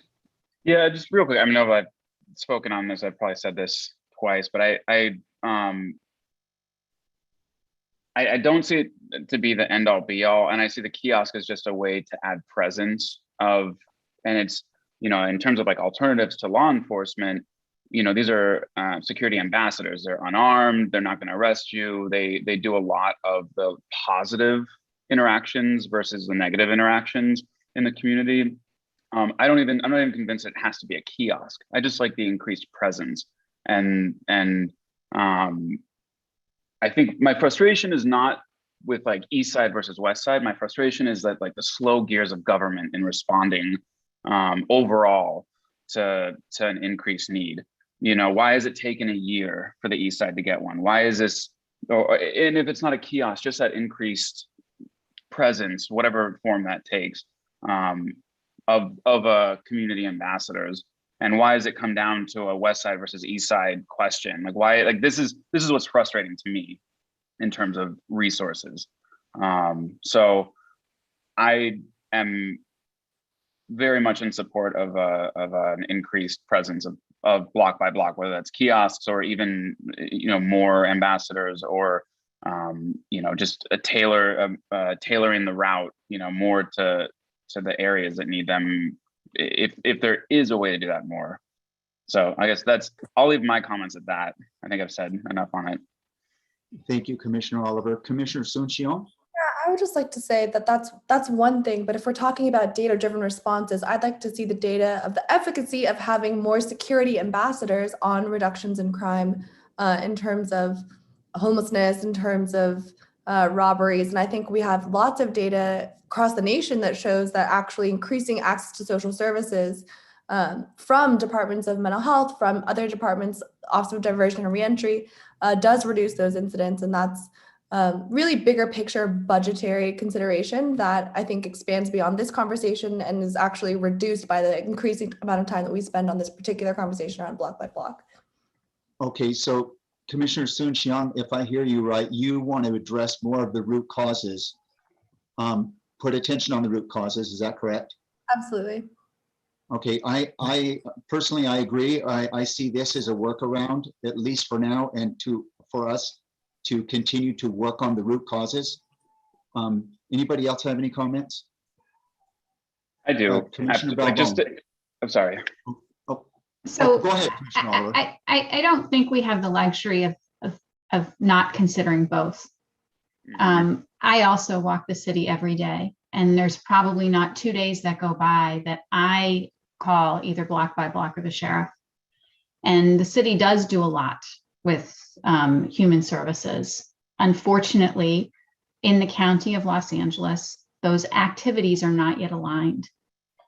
I don't think it's an either or, but I do think that we on the Public Safety Commission do have an obligation to think about the near term and the long term at the same time. And I think we have to balance that request. And the one thing that I would say is attending the meetings with the East Side, there has been positive momentum. And we have seen in Plummer Park, for example, the ability of our residents to actually enjoy that park again. Because if you were, to go back 2 and 3 years ago, people would not go to that park because it was overrun.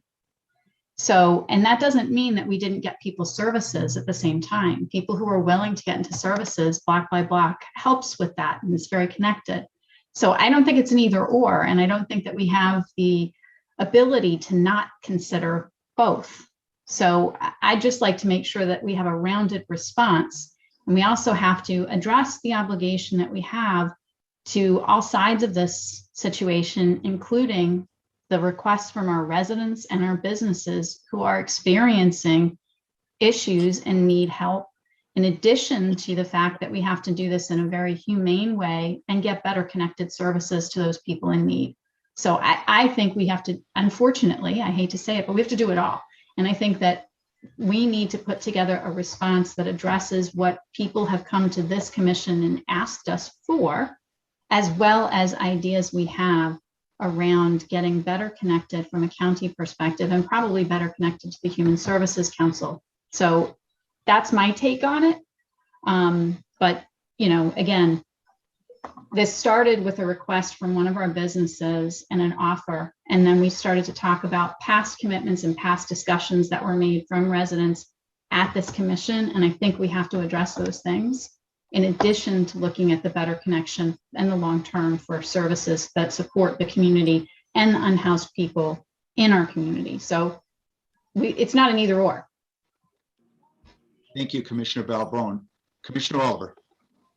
Yes, I know I said I was done, but I do think that that's a false dichotomy to, present this as an either or. And I agree with Commissioner Balbone that this is what's agendized. This is my own take. This is what's agendized right now. So we're discussing one agenda item, and I would love to discuss the bigger picture of solving the crisis, both of crime and the humanitarian crisis that we're experiencing. So I don't see it as I don't see this as the end all be all that we're going to solve everything that our city and regions facing. It's just this happens to be the agenda item that we're able to speak on. And to me, I don't think we're wasting time unless we're putting because we're discussing one piece of the puzzle. I'm happy to sit here until midnight if we want to agendize, a greater. I'm seeing all the faces, all the looks of that. But I'm happy to sit here till midnight if we want to add more to the discussion, or another night. To me, this is not an issue of wasting time. We need to discuss all of this, and the community is asking for more resources, both in law enforcement and from block by block. And I think that that's something that's specifically what we're here for. Thank you, Commissioner Oliver. Let's go with Vice Chair Roche as the last comment. Thank you. I just want to say thank you for everyone's comments. This is a very robust and complicated conversation, right? And I would love to have a special meeting to really unpack all the layers of what everyone has brought up, because they're all valid and one doesn't take any precedence over the other. But I do want to support Commissioner Soon-Shiong because she raises an aspect of this conversation that hasn't actually been addressed or looked at since we're talking about kiosks, since I've been a commissioner.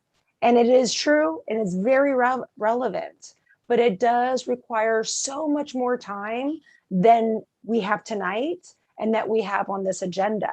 But I do think it is absolutely necessary to take into consideration and to evaluate all of it.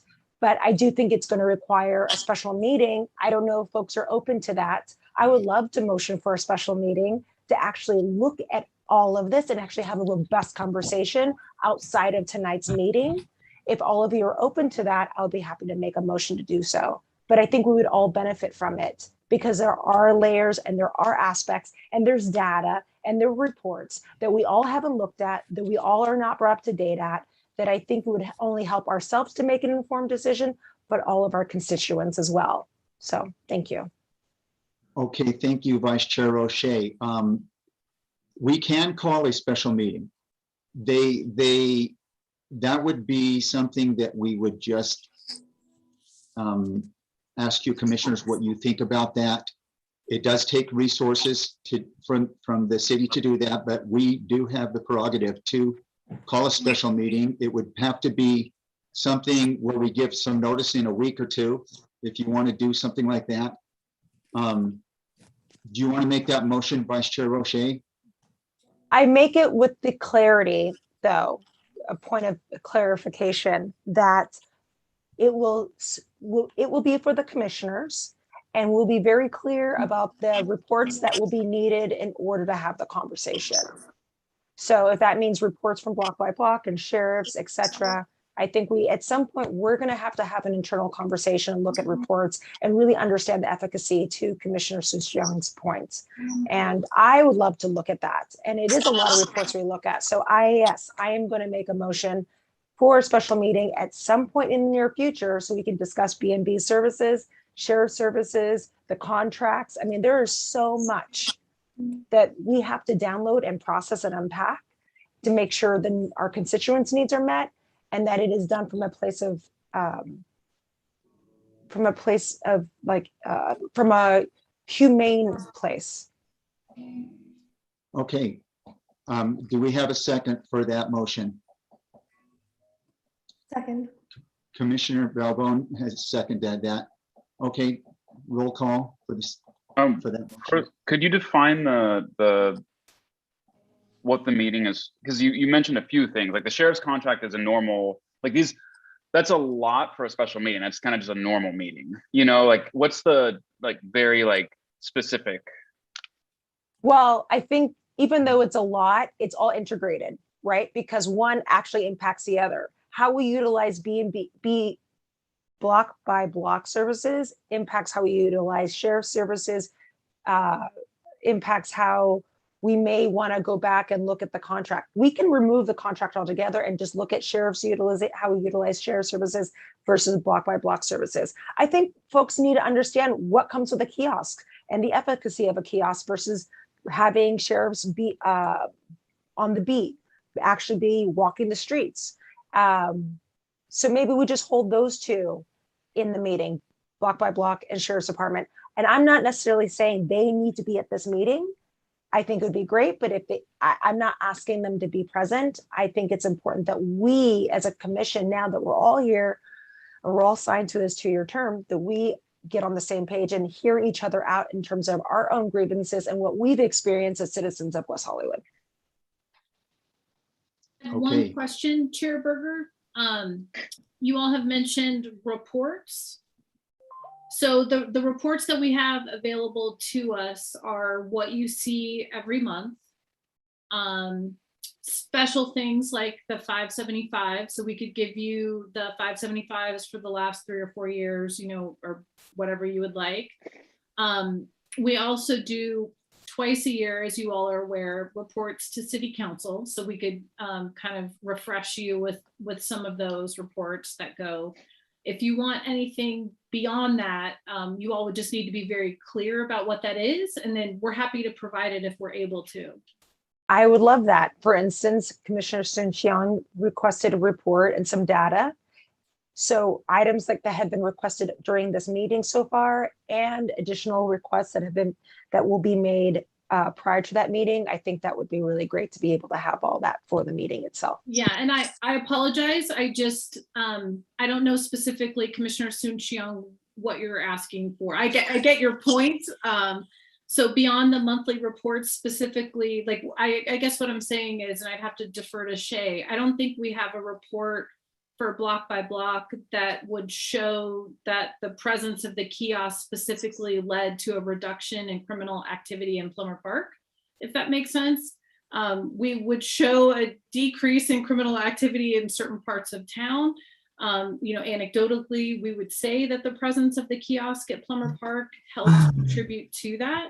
But there's not a data report that we can run per se to say that specifically, if that makes sense. And I apologize, I'm just trying to make sure we get you all exactly what you're looking for. Yeah, that's helpful to flag because that point was made specifically that there is data to show that the kiosk did reduce crime in the park. And so I think if there actually isn't that, causal relationship that's evident, then we should not state that there is. And Lieutenant Mulder, is that something that you could possibly pull that specific location, and then we could look at the timing of the kiosk and present it that way to the commissioners? So yeah, we could. What we could do is go like maybe 2 years prior to the kiosk in Plummer Park, pull like all crimes that monthly occurred, and just look at numbers and types of crime. The commission can look at those for the 2 years prior to the kiosk. And then, from the time the kiosk was set up to present, what we're looking at now. The only asterisk I put on that is, of course, because of the COVID period. And do we recall the date that was implemented in Plummer Park? Shay, were we 2019? Yeah, we were 2019. I can't give you the exact date or month. I feel like it was October, November 2019. Yes. Okay. Around that. I can get you guys the information. Yeah, so then we can just look from that date on, and just with have everybody have in mind that from October of 2019, then we move into 2020 when COVID started. I think we could at least get probably like 5 months there, kind of pre shutdown to kind of look at, and then kind of look then beyond that, kind of where we're at now, maybe in the last several months, and if that would be to the pleasure of the commission and is something that would be valuable to them to kind of analyze this issue. Commissioners, would that work as a starting place? So Kristen, I think the other thing that would be important is to look at our Public Safety Commission meetings and what we captured from residents during that same time period. Because the Plummer Park plan had several, and I'm preaching to the choir, this, it had several components. Mm-hmm. Part of it was support by block to both be there in the park and the kiosk in the park, the graffiti removal, the bathroom attendance, all of the things that went into that plan contributed. So I do agree that it would be hard to isolate any one of those things. But if we were to look at the crime reports plus the feedback from residents coming to this commission, which had great frequency in 2018 and into 2019 regarding the park. So I think those are pieces. You have the analytics and then you have the actual feedback from the community, and the two put together, I think would give us some information that would be really helpful. I don't think we should isolate to one potential cause alone, because I think it was a comprehensive plan that's delivered some forward progression. So I'd like for us to at least outline what we did as a response as a city to the situation in Plummer Park, the feedback from the community directly from them, as well as the data and analytics coming from the police department. And I think if we can trend it across the city from maybe 16, 17, 18, 19, that would be really good. I mean, we have the reports, it's just a trend line. Okay, good. Commissioner Oliver. In terms of a special meeting, like I thought the special meeting would be something more along the questions, issues that Commissioner Soon Chung brought up. Like I thought that those, like I might disagree on like the agenda item, debating this now, But I think that the overarching issues that you brought up are like, I completely agree. And I think that that would be a special meeting kind of to take it up to a wider view of these issues. Like I personally would not support a special meeting just to discuss the block by block kiosks. I think that if that's the only discussion versus law enforcement, I think we can do that the next meeting and we can be presented with the reports. But to speak about the overall issues and our approach, that I think would be better use of our commission's time, especially a special meeting. Like that would be, and I think that it's like there's a lot to talk about when it comes to what we're dealing with and how to fix it. Again, this is just a piece of it for me, but I agree with you on that. It's just that in terms of the debate, I think we can talk about this separately, but I would love to explore the topics, like the issue you brought up. Thank you, Commissioner Oliver. I'm going to do something before we continue with that motion. Can we hear from public comment from Victor? Victor, we'd like to hear from you. Victor, you can unmute. You have the 3 minutes. Oh, thank you so much. Thank you. I'm Victor Omelchenko. I'll spell my last name. That is OMELCZ, like in zebra, ENKO. And I'm a longtime West Hollywood resident. I want to thank the Sheriff's Department, the Fire Department, and I want to thank you, Public Safety Commissioners, for being the eyes and ears for us, the members of the public, on this very, very paramount issue in our city. I've been around the block now for a while, and I remember going to other commission meetings, and I remember being at an LGAB meeting where the esteemed but now gone Ivy Bottini looked around the table on one of the agenda items, and the commission, the board had spent an hour discussing what contract would be let for the flower arrangements that would sit on top of the tables at the Rainbow Key Awards. And I kind of burst out laughing, and I thought, well, she was wondering where are the substantive issues. Well, I've been listening to your discussion on the kiosks, and that is a micro issue. I think it's an important issue. It's been brought up before. It looks like it's been valuable in Plummer Park, and that's why doing a pilot program, maybe an expansion of it, is important. But also what resonates for me is Commissioner Sun Xiang's comment about the macro level and how we need to look at things. So I was tantalized at the last city council meeting when it was brought up that there is going to be a community-wide, or the city council is going to be doing a public discussion on public safety. So my antennas go off, and I'm thinking, an agenda will be established. Maybe there's going to be a staff report. Maybe there are going to be attachments included. Who knows? The public will see that a couple of days before that meeting. But there's time now on October 11th, I guess, for the 7 of you, or maybe you as a commission, to have input into that discussion, which the city council has been having. I'm sorry I came into the meeting about 45 minutes late, but I'm just bringing that up because I hear you talking about maybe scheduling a meeting about these other macro issues and micro issues.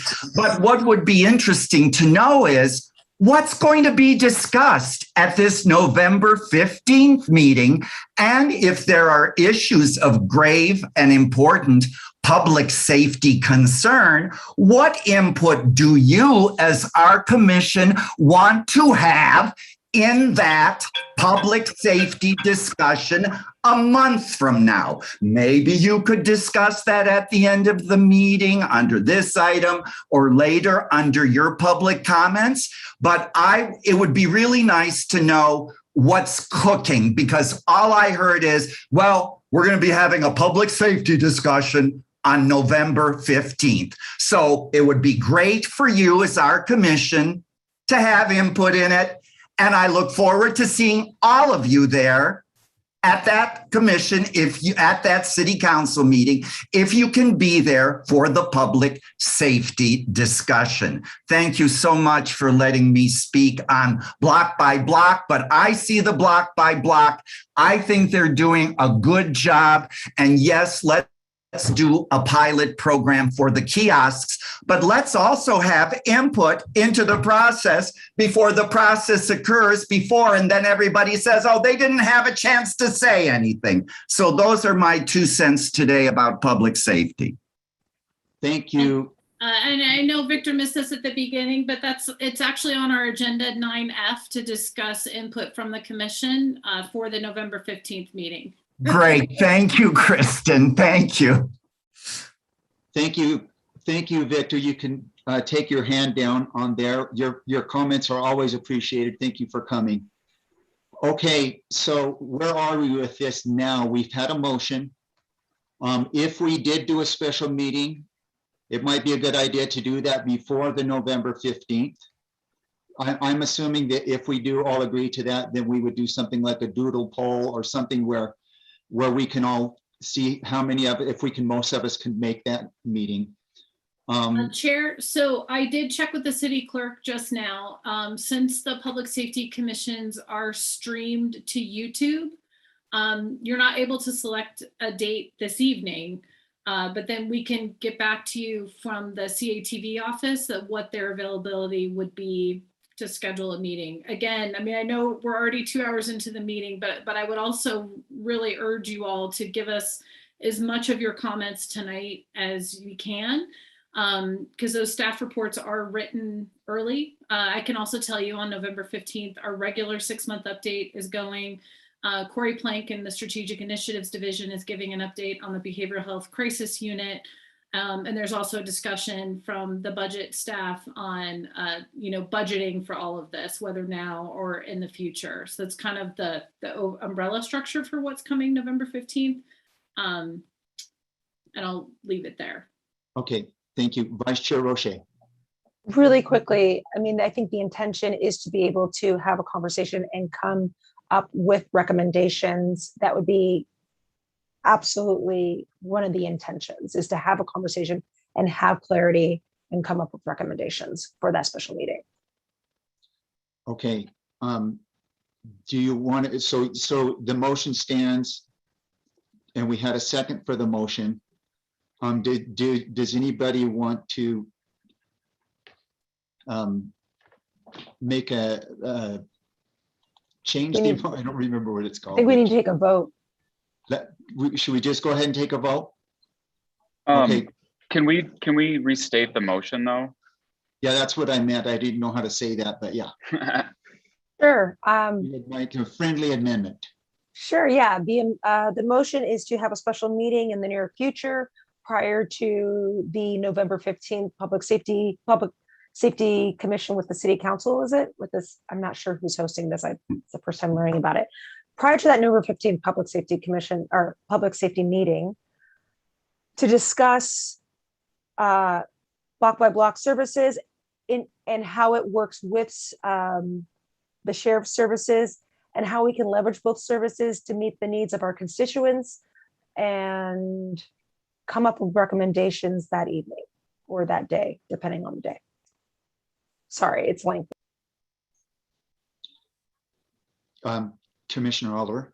Would you be open to amending that just to broaden the scope of it a bit? And I'm having trouble coming up with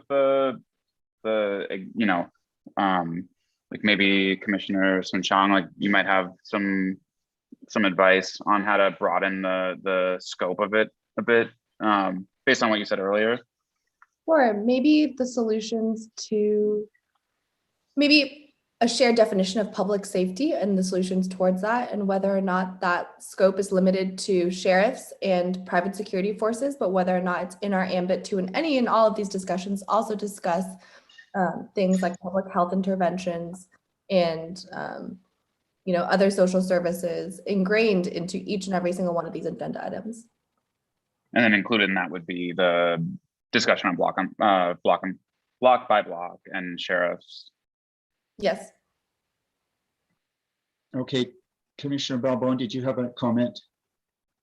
No, I think, the last time we met, we talked a little bit about some of the behavioral health services. And the one thing that I think we need to make a robust recommendation about is when people, a resident, a visitor, feel threatened, their most likely contact will be, if they are non-resident, to call the sheriff, or 911.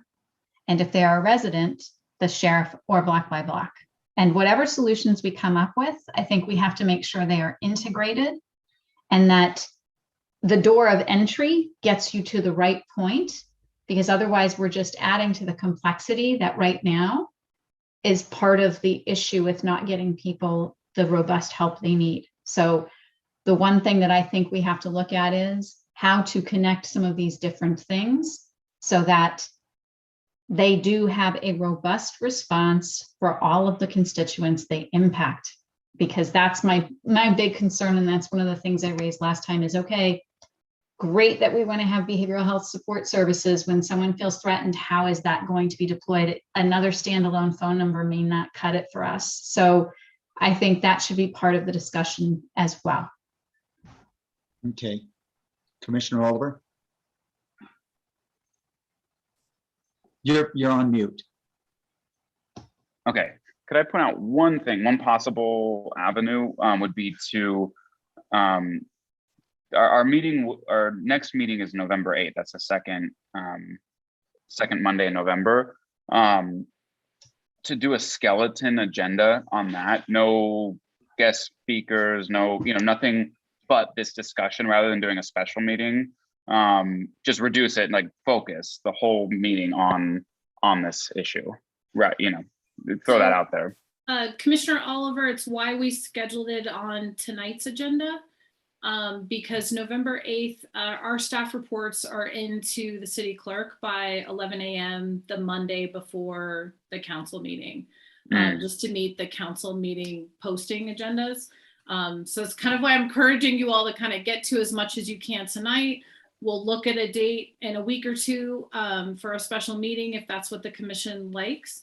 But November 8th, I'm happy to hear your input on November 8th, but then it would not be part of the staff report to City Council. We could certainly do a follow-up email. That would be an option to council. And they would receive that just the same and hear our comments. Yeah, the next morning, so on Tuesday the 9th, I would forward your comments to City Council that next morning. Which would essentially be what they would get in the staff report. Yes, it just wouldn't be part of the public packet. So again, I know we're kind of going round here. So I recommend that we kind of get to as much as we can tonight, or move on and select that date. Or sorry, just say that you would like a special meeting, and then I'll work with the city clerk to get you some date options as soon as possible tomorrow. Commissioner Balbon. I'd like to revise the request. I think it's going to be very difficult for us to analyze the data, get it into a package, and get in a recommendation by the 15th. But what I do think we're hearing is what we believe the inputs need to be to that robust conversation. And I think what I've heard in listening to everybody is we have to consider requests that have come before us in the past from different members of the community, both East Side. Now we have a request from the Ramada. We've talked in this meeting about, alternatives to vehicle patrol for the sheriff's department. All of those things probably need to be listed out. I've also heard, Commissioner Sunshing talk about looking at the data and analyzing the data in relationship to some of those requests. And I think that's an important component of what we might put forward. So those things I think we need to list out and make sure they're part of the request to the city. And if we have a special meeting, I don't know that we have to have all the answers and the recommendations nailed down, but I do think that we need to give them an outline of the inputs from the community that must be considered as part of that. And I think that would even be just a lofty kind of accomplishment. As the commission, we've heard a lot of inputs from different constituents. We have a lot of considerations that we want to add. And I think if we give that roadmap of here's what we've heard, here's the things we want to have considered, that might be a good way to get into that meeting. It may not have all the answers, but it would at least have a catalog of all of the inputs and considerations, and maybe a roadmap to how we get to decisions from there. That might be what we can accomplish before their meeting on the 15th. Yeah, that sounds realistic. Commissioner Holman. Thank you, Chair. You know, it's somewhat unfortunate that this has not been addressed before this evening. We started having an issue on the east side in 2016. And we have often felt like the redheaded stepchild of the city. And that's no insult to anyone that's a redhead. I love redheads. But we have had to fight tooth and nail for everything that we've accomplished on the east side. And I warned council that if they didn't address the issue then, it was going to spread throughout the city. And now look where we're at. I am not going to support anything that could possibly slow the decision in an east side kiosk. Why? Because we requested this last year. We have lobbied for this. We have fought for this. I understand there's a problem now at the Ramada, but this should have been addressed by public safety several years ago. So if our meeting could possibly slow down what could be in progress for the east side, you do not have my support. Okay, I hear you, Commissioner Holman. In fact, we did had a robust discussion about the support of kiosks in both locations. We also had some people make the suggestion of utilizing rapidly 2 kiosks right away, and the possibility of block by block putting their resources that they currently have right now into those 2 kiosks. Maybe we should go ahead with that as one suggestion so it can go through right now. And then we can continue on with the rest of the pieces in a special meeting. Can we have somebody make a motion for that? Do you all like that idea?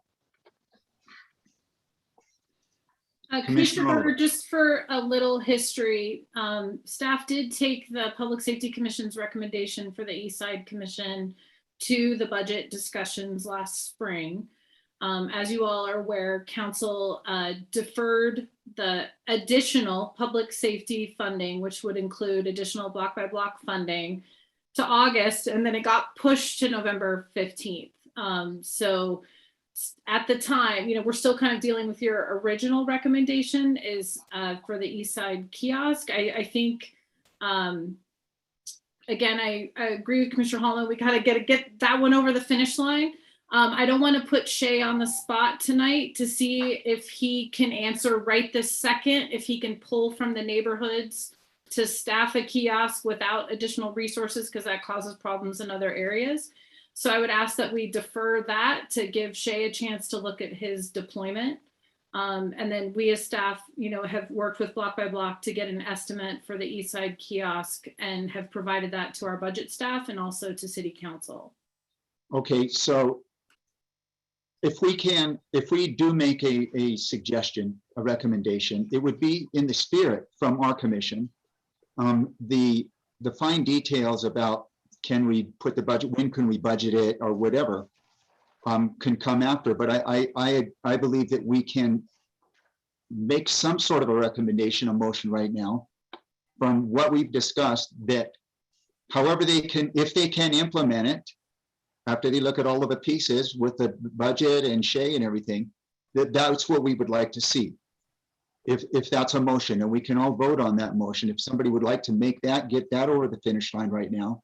And then we'll Chair, get you the still second. have a motion on the floor that needs to be addressed Okay, yeah, okay, should we go with or that? withdrawn. Either we need to vote on that motion or withdraw that motion.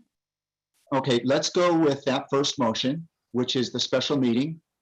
And that special meeting, do we have that clear about exactly what that special meeting would entail? Do you want to restate that? Should I Vice Chair? answer Commissioner Holman's comment about it slowing down the East Side kiosk? That is not my intention in terms of the special meeting. I think the overarching conversation around all of us having a very cohesive conversation about how we've been impacted, how our constituents have been impacted, such as those who've been calling in, as well as the East Side. I think it's more about having a more robust conversation and making recommendations as accordingly. It sounds like the recommendations are ready with council for the East Side kiosks. Okay, Commissioner Oliver. I would generally try to steer clear of trying to do a special meeting. I think it's going to be logistically difficult, and it's like we need to have a very clear reason to do it. I think that there are we can have a discussion based on our, we're citizens, we're residents, that's why we're on this commission. And I think based on our experiences and what we hear in the community, what we, as commissioners are told, as residents are told, that's kind of the strength that we bring. We have experts sitting here with us. We have Kristen, we have law enforcement, we have fire, we have block by block here to ask for clarification, for information. I think we can continue with a discussion tonight. If there's a hole in the data, or there's a hole in the information, if there's a hole in what we're capable of discussing, perhaps we can find a specific need for that. But I do think, we do have it on the agenda for anything we need in the staff report. Otherwise, it wouldn't be part of the public record, but we could at the next meeting provide comments to council that would be forwarded much in the same way. And I would also like to clarify my position really quick on this. I don't want to derail the East Side kiosk.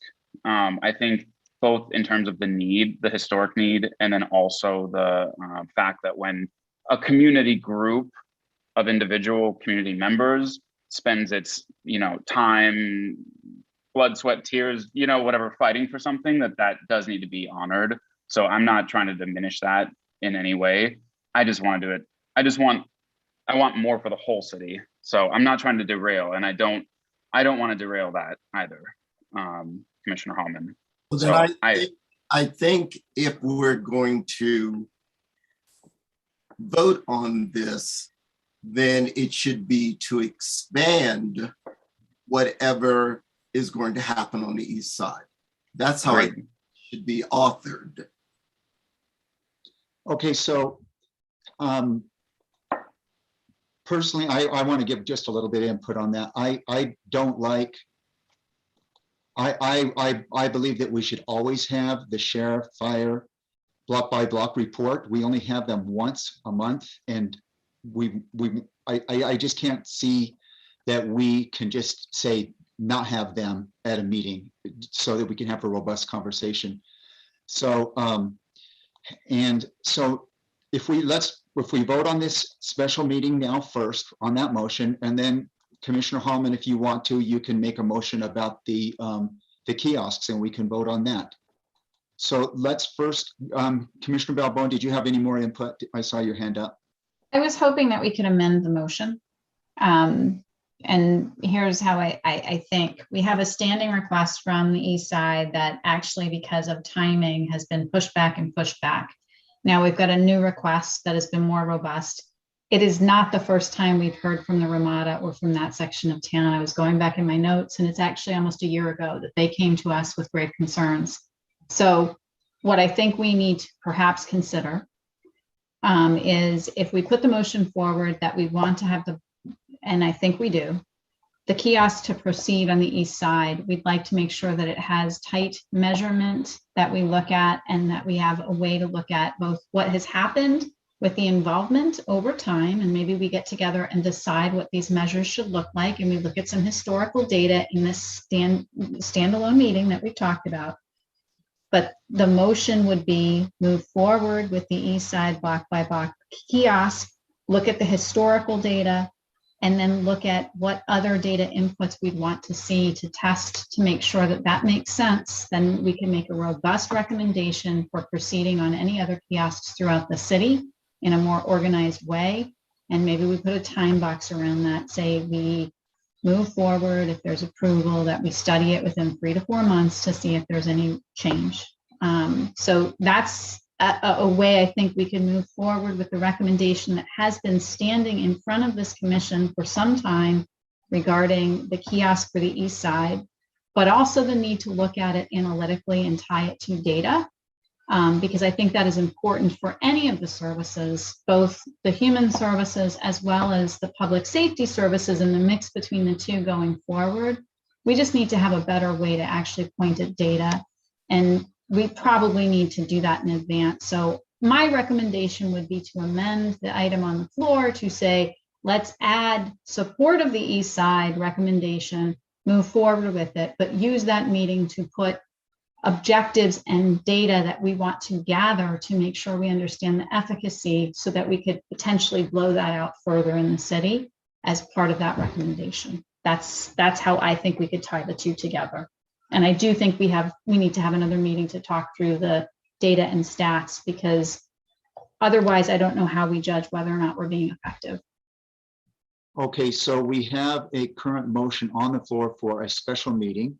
Second. Right now, the Vice Chair Roche made. Do you want to continue with that motion, Vice Chair Roche? And then we would continue with a separate motion for the kiosks. I'd like to just amend Vice Chair Roche's motion to just add that we include the east side kiosk as a part of the recommendation, and then we use this special meeting to wrap data and analytics around that to both tell the story of how we got to this point in the recommendation, which we will find a trail. I don't know that it'll be tight analytics, and that from that point forward, we say, here's the things we would judge success of that program against. Okay, so what I think I'm hearing is you would like a little bit more detail on the kiosk.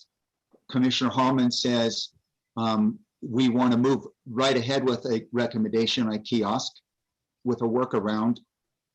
I'm suggesting that we move forward with the kiosk, but use the session that we're outlining to state clearly what we would judge as measures of success as part of that kiosk program, and what data and analytics we'd want to look at both historically, because we've seen some progress on the east side. I think we can probably show some of that, but what would we need to say, okay, and now let's bring it to other parts of the community and feel confident that that's the right decision. That's what I think we could do in that special session, Tori. So the ship has sailed on that kiosk. I think there's already been some commitment from the city to the residents locally on that. And I think what our job may be is to say, okay, how do data and analytics wrap around that process, so that we can then look at, okay, what's the next step to bring it to the Ramada or anywhere else in town? Vice Chair Roche, I know we're all getting tired, but this has been a really— I second her motion, her amended motion. Okay. Just for procedure, so Vice Chair Roche, you would need to, since you're the maker of the motion, you would need to add or accept the friendly suggestions from Commissioner Balbone. I accept. Okay. The And amendment. Commissioner Balbone, are you still a second? Yes. Okay. Roll call. Commissioner Balbone. Aye. Commissioner Hallman.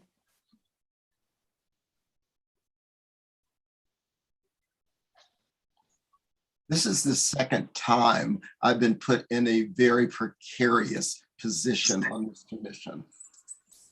And I want that noted. The second time this has happened.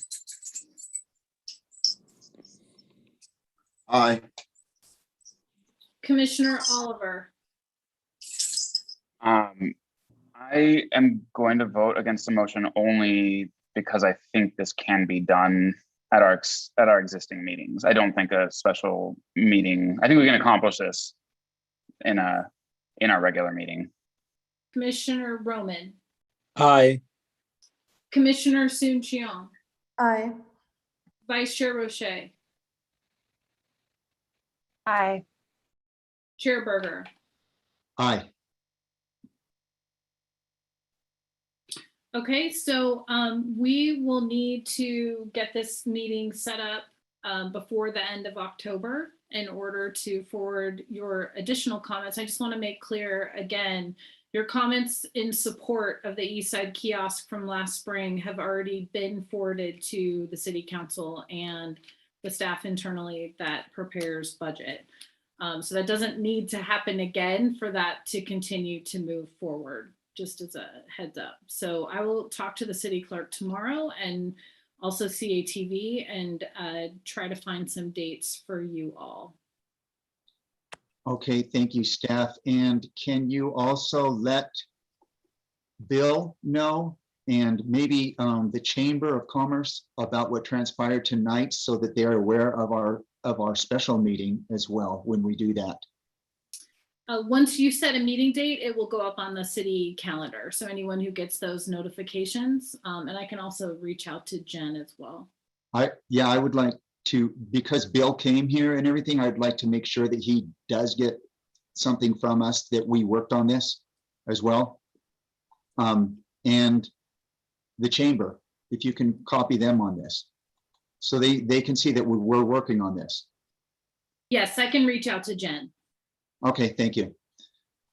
Okay, that was a very good conversation, everybody. I know it's late, but I think our time was well spent this time. I think we're going to get some actual really results. Let's move on to the sheriff's report. Hi, good evening, Chair, Vice Chair, Commissioner, City staff, and members of our community. This is Bill Mulder from West Hollywood Sheriff Station.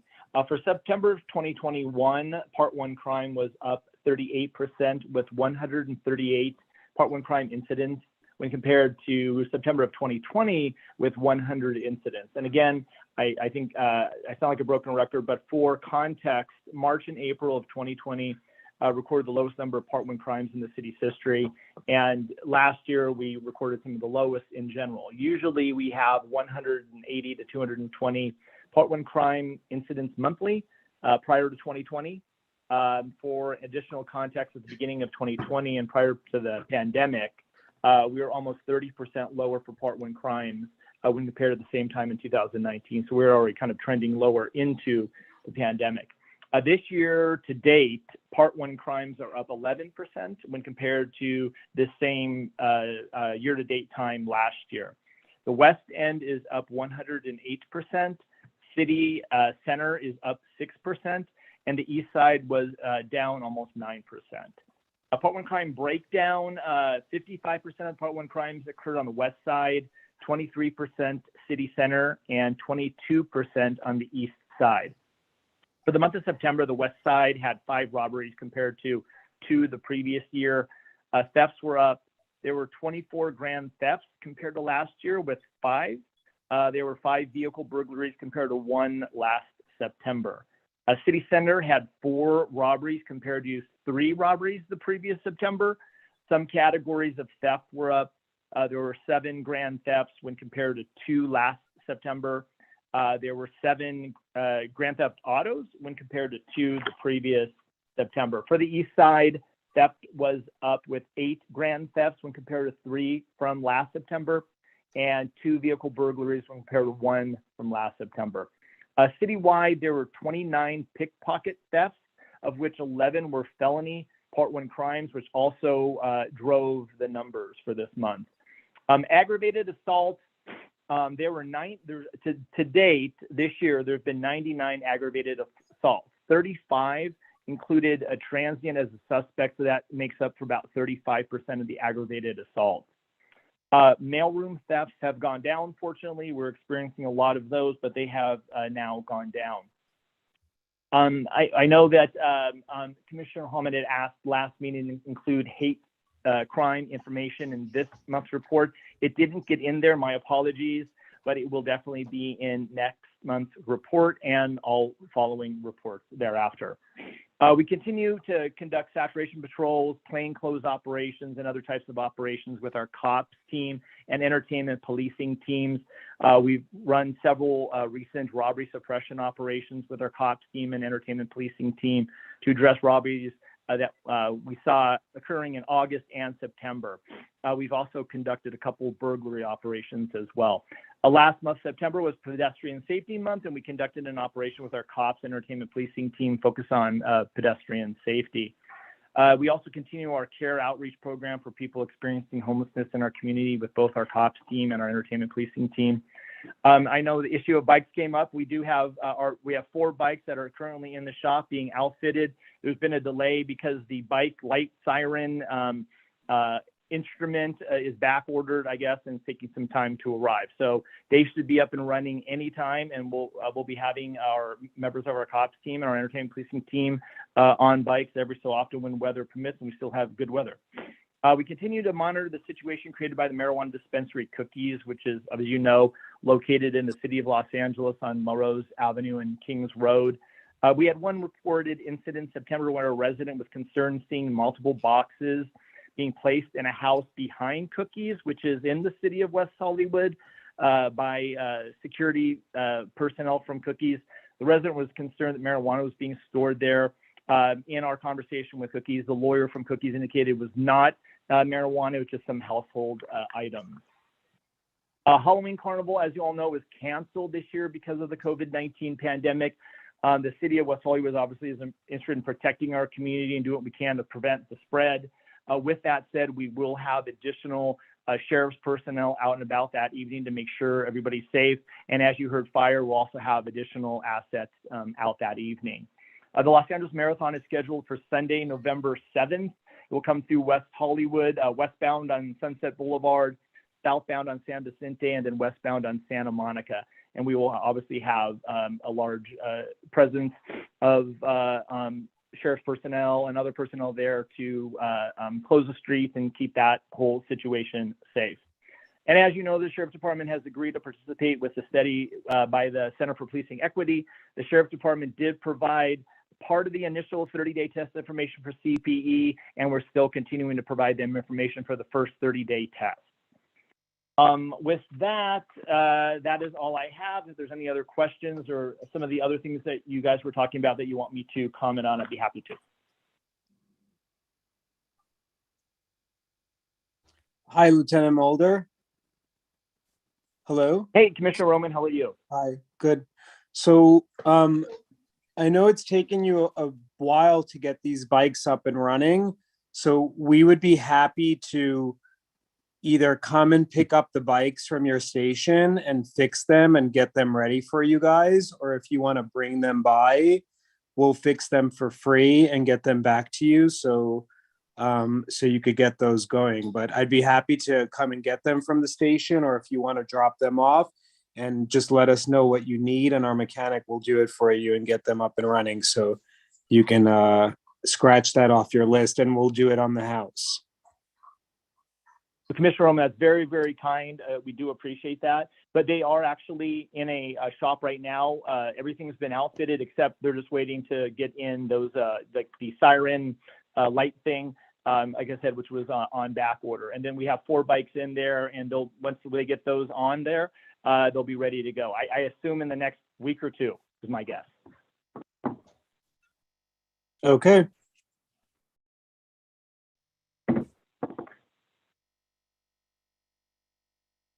Tori, I think you're on mute. Oh, thank you. Lieutenant Mulder, when you get those bikes up and running, can you send that email to our liaison, Kristen Cook, and it'll come to us so that we're aware of it, the progress? Yeah, absolutely, I will. Thank you. Commissioner Belbon? Thank you. So thank you, Lieutenant Mulder. That's great news about the bikes. In the spirit of the conversation that we had earlier regarding block by block, what kinds of metrics are you going to potentially share with us regarding the efficacy of having those officers on bikes, and what should we be looking for? And is there something we should discuss at our special session of what we would like to see? Because I think that effort,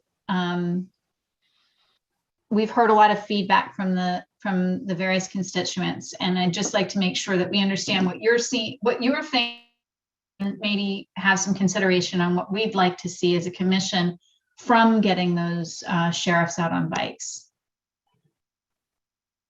Yeah, so if you're asking me what I feel about how we're going to deploy our bikes with deputies, is that your question, Commissioner? It's both how you're going to deploy them and what, if we asked you as a commission, would indicate whether or not it's effective or more effective than having them in just vehicles. What would you bring to us? What would we be looking at? What kinds of metrics, what kind of statistics would you think we'd hone in on together to see, is this effective? What are your sheriffs learning by being out there? Just wanting to get ahead of that and trying to understand what data points we would look at to understand the effective nature of having people, on bikes versus just in vehicles. Right. Okay. So yeah, that's a good question, and that's not an easy metric to present. So the couple ways that we can look at doing that is you look at the kind of enforcement they're doing. Are they writing tickets? Are they stopping and taking people to jail? We can look at those. But then, then we also lose, having them on bikes going through a certain area is also a deterrent. And, the people that might decide that might have come here to do something bad, decided not to, obviously we can't capture that metric.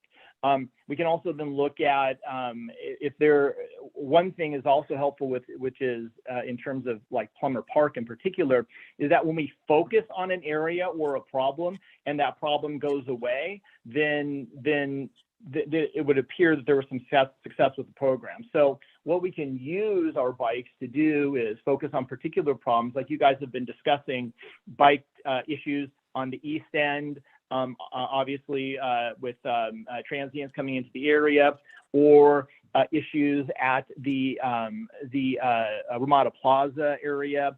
And then if we start doing a focused bike patrol in those areas and those problems decline or go away, then that's another way of kind of, in terms of gauging the success of the team on bikes. But I think the best way to do it would be to focus on an issue with the bikes and see what happens. Although I personally been in this business 30 years and worked multiple stations, and I don't necessarily like to put all my eggs in one basket. I like trying different things. Deputies in vehicles, deputies on bikes, deputies in plain clothes, and different types of things to address the same problem to see what kind of success we can get. Lieutenant Mulder, are the bikes electric bikes or are they regular pedal bikes? They are regular pedal bikes. Oh, yikes. That's going to be a huge issue. I had sent you, the WeHo parking enforcement, they all got electric bikes and they're kicking ass. They're giving out, it sucks for a lot of people, but they're giving more tickets because they're able to pull up easier. They're able to shoot up from Santa Monica up to Sunset. That's like climbing Mount Everest in some areas of the city. So you guys are going to have a lot of issues if your guys need to go and girls need to go from Santa Monica up to Sunset and you're east of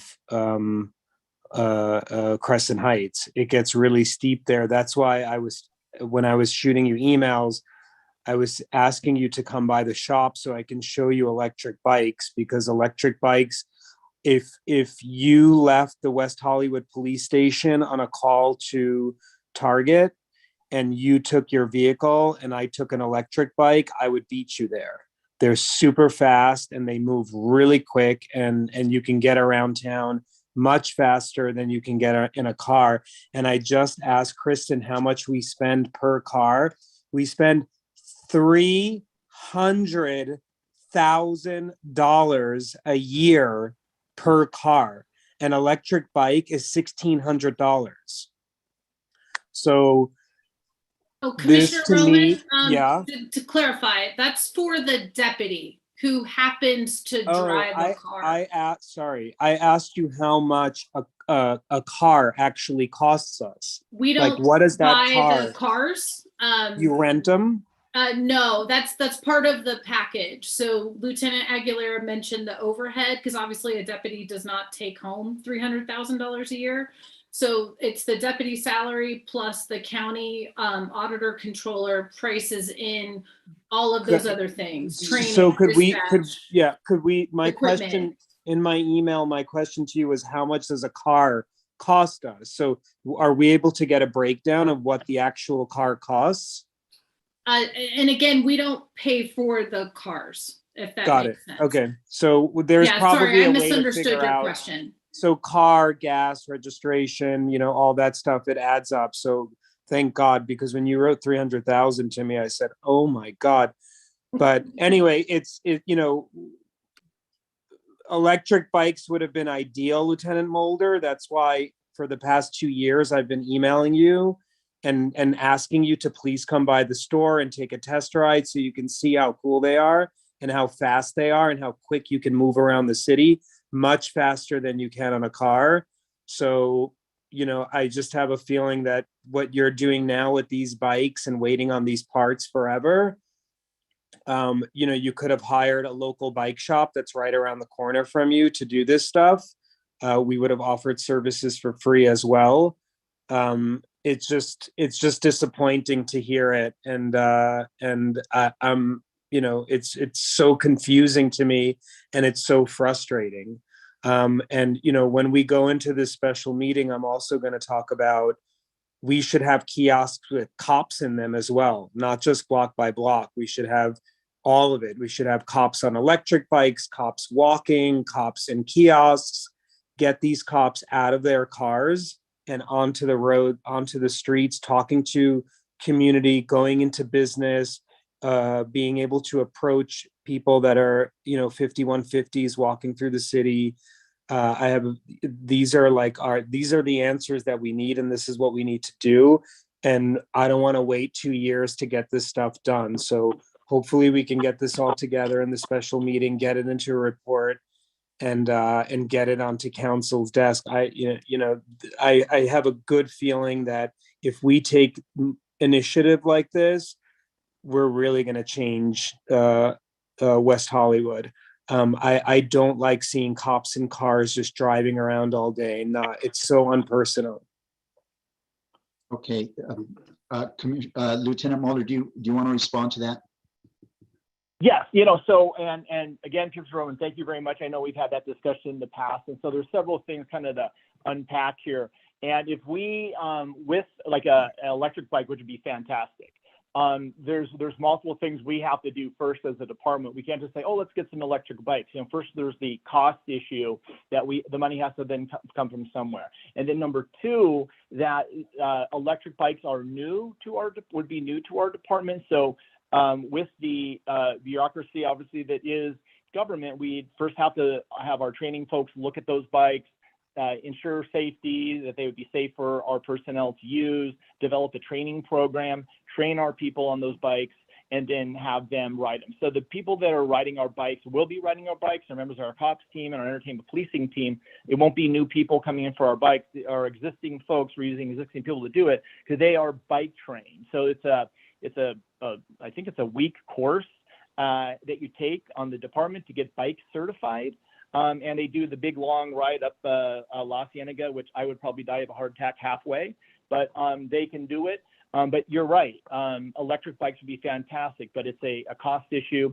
It's an issue where we'd have to vet it, make sure and train on it, and before we could really implement that type of program. Doesn't mean it can't be done. We can start that process, and I'd be happy to start that process to see if that's something the department could and would be able to do. But then there's also the cost component. to purchase those bikes. So those are the things that we have to kind of get over, or the speed bumps we have to go over in order to implement a program like that. So okay, I want to stop you guys for a second. I think this is, we're heading down another rabbit hole. This probably is a discussion that we want to go on our special meeting, because it's probably going to be part of that. We can go on and on with these kinds of things. It's a really good suggestion, Commissioner Roman. Can we earmark that and hold this over for the special meeting as part of the special meeting?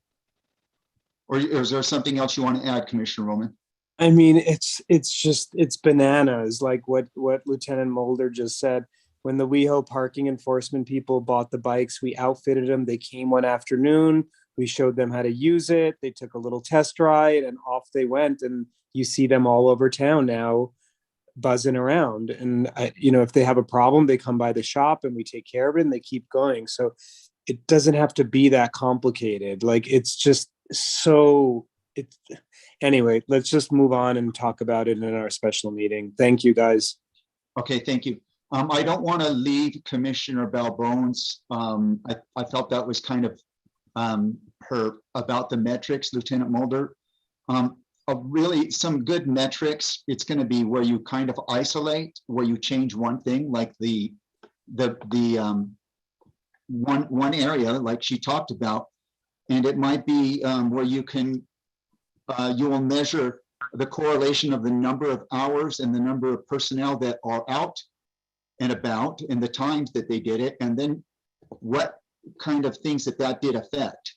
Like you say, bring down the crime. We want to get that clear, because she's correct that that's going to determine the effectiveness of it. So the metrics are really important, of those kinds of things that you can control and that we can measure. It might be observations. It could be Commissioner Roman and other things like that determine, is it working or not? But one of the components that you do want is we need to know how many personnel are out on the bikes, or whatever that we want to measure, and then the effect.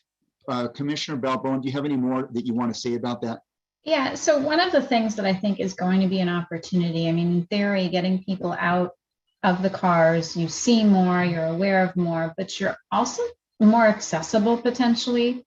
And when we think of the care outreach program to unhoused folks on our streets, I am hoping that one of the things the folks on bikes can do is tell us whether or not there's a change in any of the acceptance of services, because they see them more frequently. They're not in a car, they're on the street with them. So, I mean, that's one thing that I would think we might see.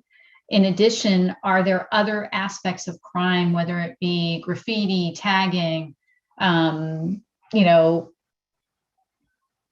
anything else that folks might see when they're walking around?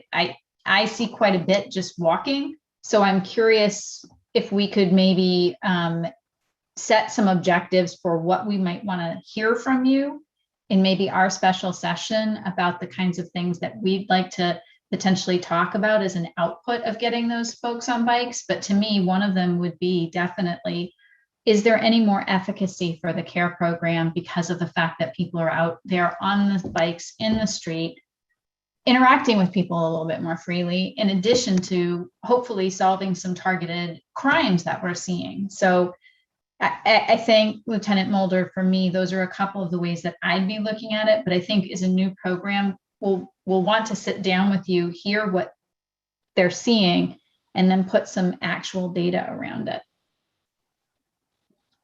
Thank you. Commissioner Holman? Thank you, Chair Berger.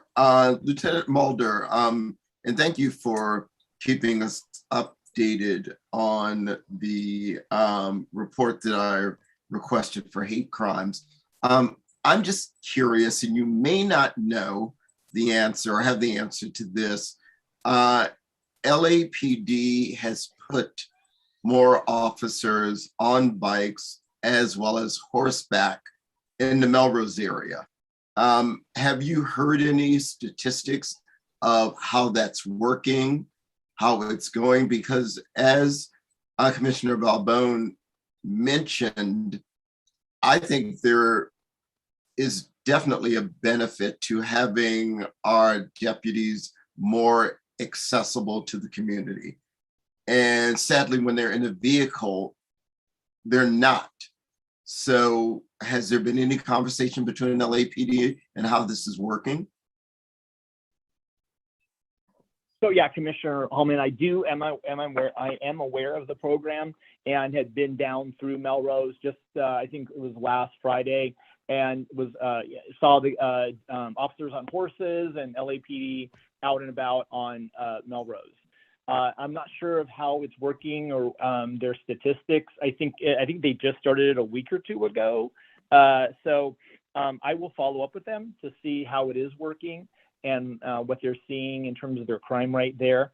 But yeah, I totally agree that it's great to have deputies out and about like that, like on a bike or on foot beat.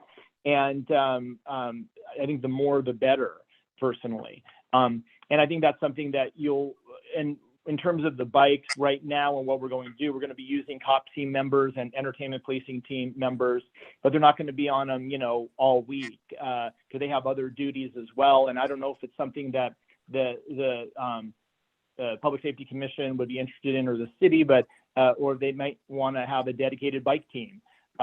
So that only is on bikes and as an addition to the city of West Hollywood. But in terms of the LAPD program, I will follow up with them to see what's been what they've seen with that in the last couple of weeks. But yeah, I drove through there and did see the officers on horses and additional officers out in radio cars. Okay, thank you. There's countless studies out there that talk about how much more effective it is when police officers are walking and on bicycles. I mean, no horses. That's ridiculous to put cops on horses in the middle of a city. But bikes and walking, I mean, there's just Google it. You'll literally find gazillions of studies about how much more effective it is. So you don't even have to ask those people down on Melrose. There's just Google it. It's just endless reports about how much more beneficial it is for a community to have police officers walking around and talking to people and getting to know everybody in their area. And so that's really what we need. I don't know how we're going to get it. Honestly, I don't know how it's going to happen, but I won't give up hope. Thank you. Well, currently we do have footbeat on the east end of town, and we also have footbeat deputies also on the west end of town. In addition to deputies also specific duty to the park. So we do have some of those supplemental, but they can always be increased. We always have more. It's better to have more deputies out and about, especially in a world-class city like West Hollywood, and to keep everybody safe and feeling safe and deter crime from occurring here. Okay, yeah, I've never seen it. I've lived here for 18 years. That's what I was going to mention.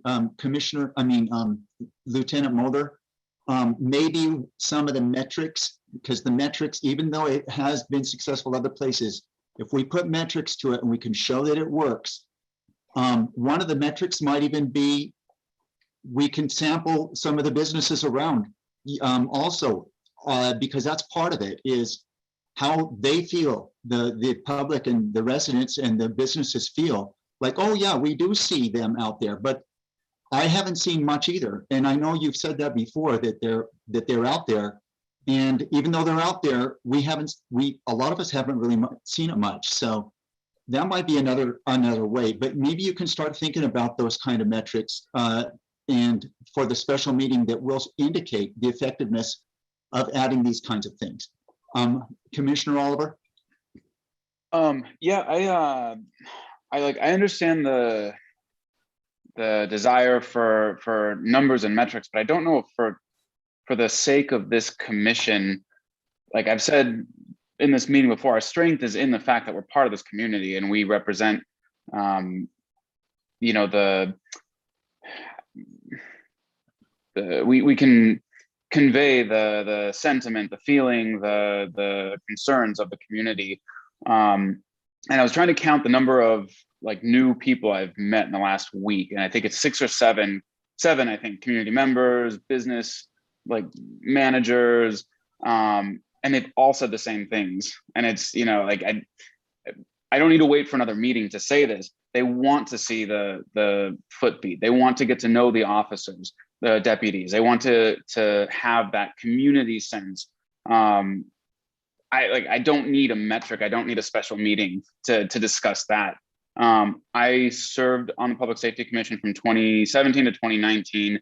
I heard it for the entirety of that term, the same thing over and over, the same concern, the same desire for that community policing feel, and I'm still hearing it now.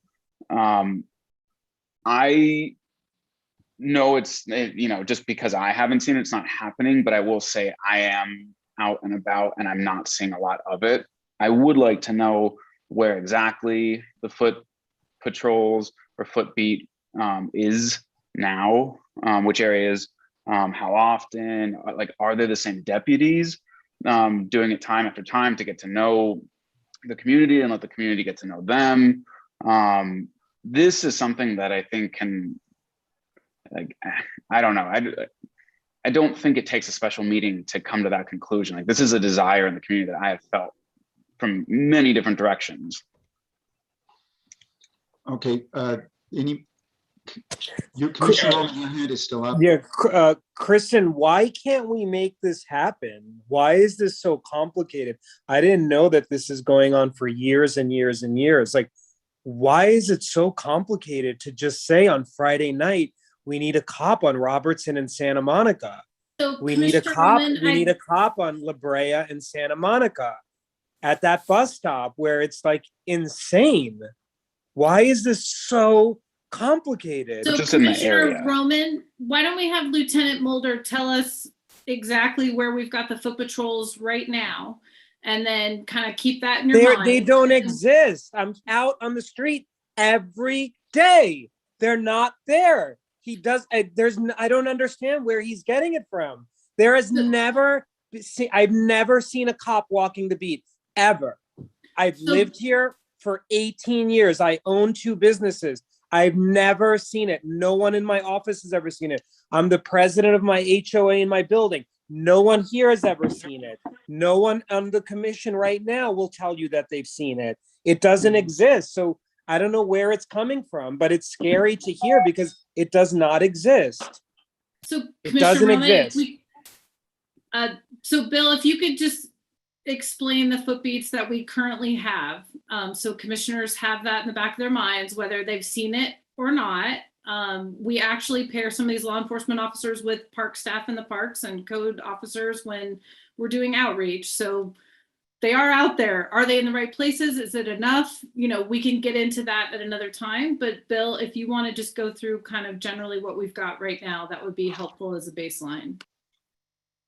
Yeah, so again, on our for our West End foot beat and East End foot beat and parks, those are all hired on overtime spots, and we have the money availability to hire for the West End and East End foot beats, usually Thursday, Friday, Saturday, or sometimes we'll do a Friday, Saturday, Sunday.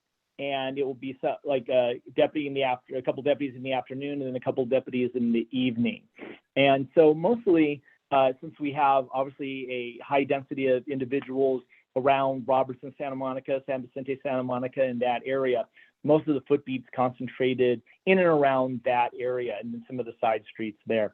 And then on the East End, obviously there's quite a bit of activity at Gateway, and kind of west of that, kind of west towards Plummer Park. So that's where the East End foot beat usually conduct their patrol.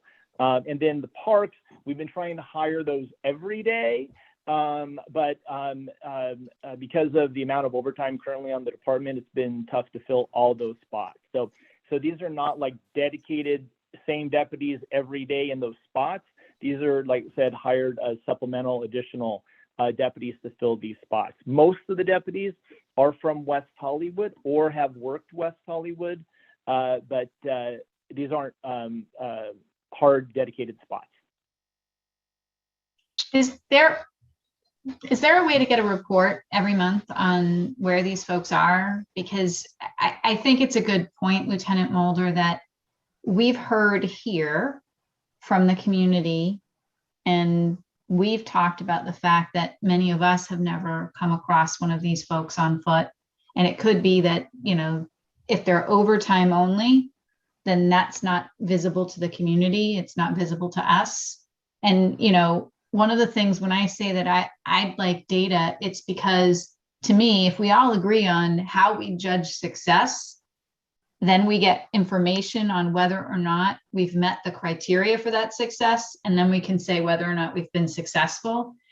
If we're doing a program on foot by overtime that happens sporadically, it's understandable that no one would feel that, right? It's not that you're not doing it. It's just that it's not meeting what we all would envision as success.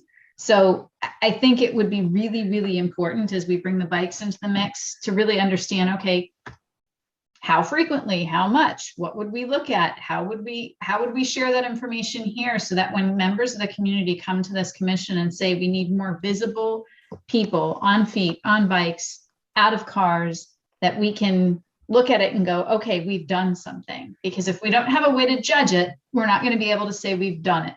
And I think that's what we're seeing now. So in my mind, if it's just overtime, it's kind of hard because it's sporadic. If we're going to make a commitment to bikes, how are we going to judge whether or not we're seeing a difference? How frequently are they out there? How will it be scheduled? And I think we have to commit, and I think we have to share that with the public at this meeting.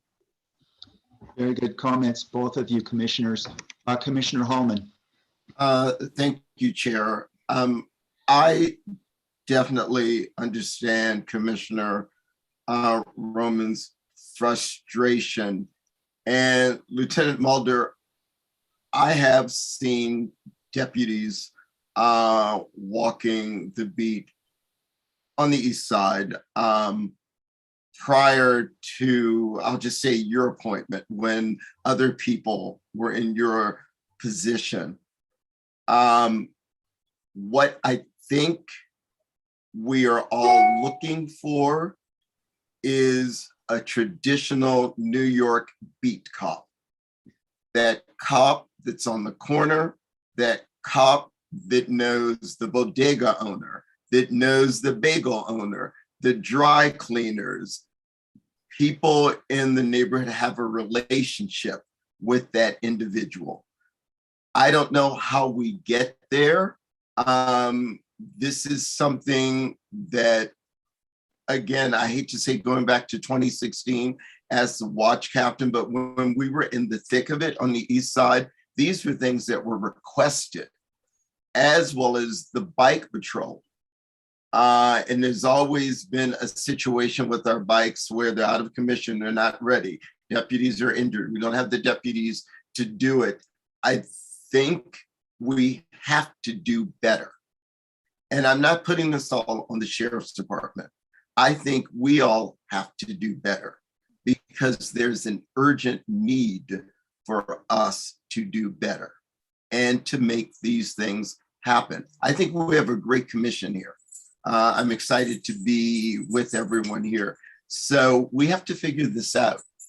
However, if it's a budgetary thing with the sheriffs, but I agree with Commissioner Roman. I understand his frustration. Thank you, Commissioner Hallman. Lieutenant Mulder, we're going to probably ask, we're not going to drop this. We're going to ask again, you can see that the customer service and the people that believe and they want to see it and they want to know that there's people out there, that's an effective measurement.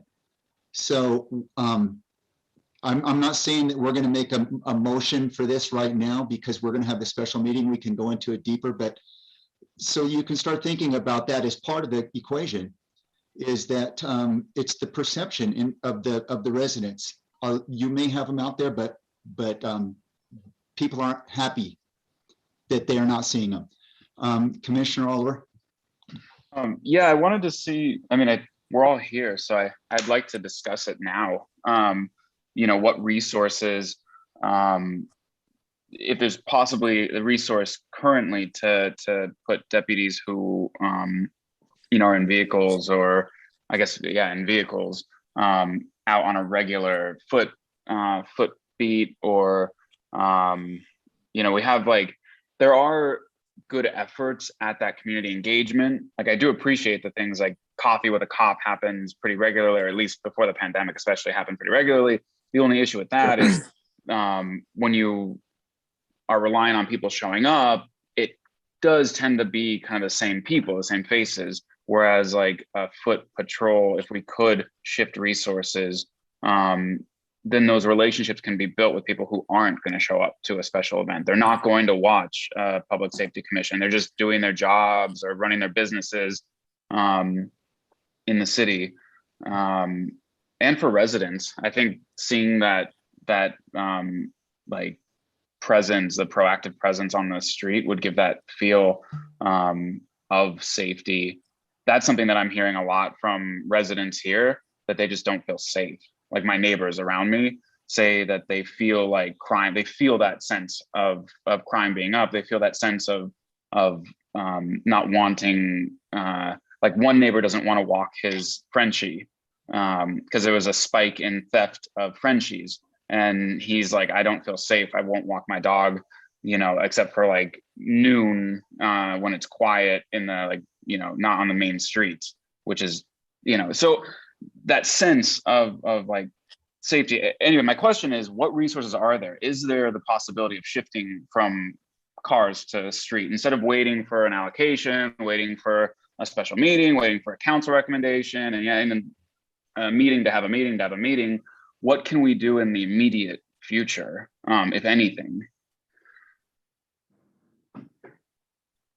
So it's very difficult in terms of pulling the deputies out of the cars that we have now, because they're responding to calls, and they're quite busy as it is responding to calls. So I think that is something that as a commission, you may want to look at making a recommendation to city council, maybe having a full-time foot beat program. So you have the same deputies on the east end, the same deputies on the west end, full-time, and add that to the contract. These deputies will be the ones that are there every day. They get to know the community, they get to know the businesses in that area, and kind of exactly how you described.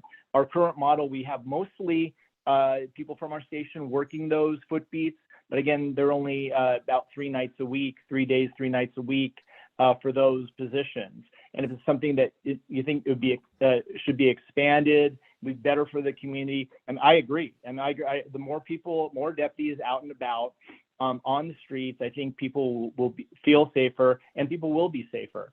So I think that might be a good recommendation to the city council, maybe to expand a foot beat program, have a dedicated foot beat program. Is that, what type, I mean, I guess this is where we would need numbers. What type of resources in terms of additional officers, you would think would be required, deputies, would be required to, be effective and to do this on a citywide scale, not just west side, not just east side, but really to have a regular foot patrol throughout the city. So, and you have to answer that now, I guess. Yeah, and Commissioner Oliver, just because again, if you look at your monthly report from the station, and sorry, it'll kind of disappear on me if I try to show it to you, but you see the calls for service, it's over 1,700 calls for service a month. So to Commissioner Roman's point earlier, you need to have some speed. If you're starting over here and need to go across town 1.5 miles over, you have to have cars in play, period. And I know you all are not suggesting to get rid of all the cars, but those are the kinds of things that we'd have to look at with the volume of calls that we get to the city, the distances of where those calls are, and then supplementing in what we've chosen to do over the years. Just again, for history, not saying it's the exact right answer, is to supplement the funding with those overtime patrols. So what Lieutenant Mulder is suggesting is going back to the 575 that we went over with the lieutenant earlier and altering some of those items on that chart. But we would have to have a base level of vehicles just because of the volume of the calls that we get to the station every year. Okay, thank you, everybody. This is, I know it's late and you've really been digging in. This is really good. Commissioner Soon Shiong. Commissioner Oliver, I've heard you say multiple times in this meeting that you've heard from constituents that the problem is crime and the solution is police, and therefore it is our job to translate that to actually get more police on the streets. I fundamentally disagree with that premise.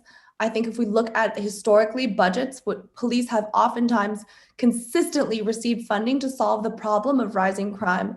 The Sheriff's Department, with a $24 million communications department within it, has also contributed to the public sentiment that crime is rising. I think we need to look at the deeper statistics. We need to fundamentally question the assumption that people feel safer with more police on the ground. I really implore you to think about whether our constituents, our residents, communities of color really do in fact feel safer with cops on the ground, police, sheriffs on the ground. Is the problem that sheriffs aren't having enough coffee with residents, or is the fundamental problem that we need new tools to reimagine public safety? And so I'm really looking forward to our next agenda item. And I don't want to sound like a broken record, but I think that we need to actually go back to square one of these questions.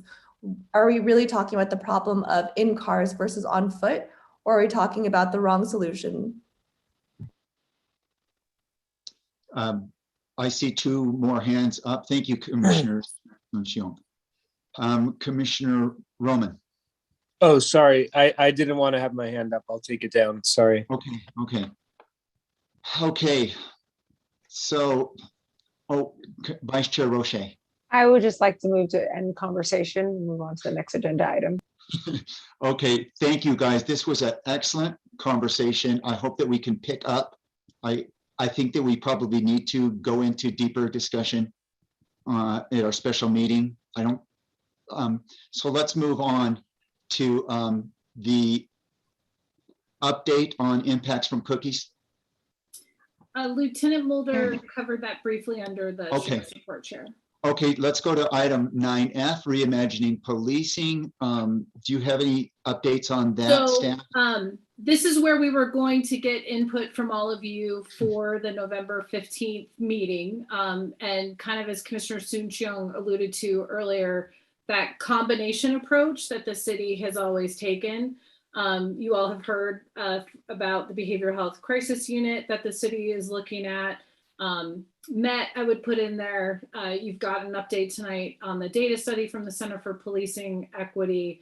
And again, it's all these little puzzle pieces of taking care of the person as best we possibly can has kind of always been the philosophy from City Hall.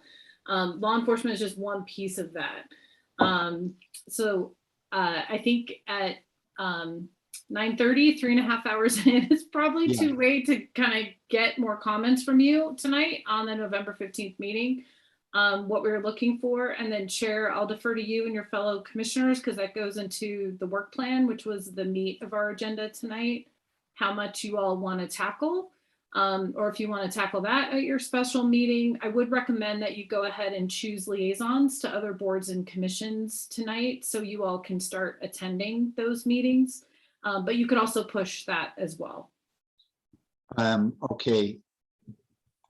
I think that everybody's probably pretty tired and we're just kind of half running on a few cylinders. Commissioner Belbone. I did have a question.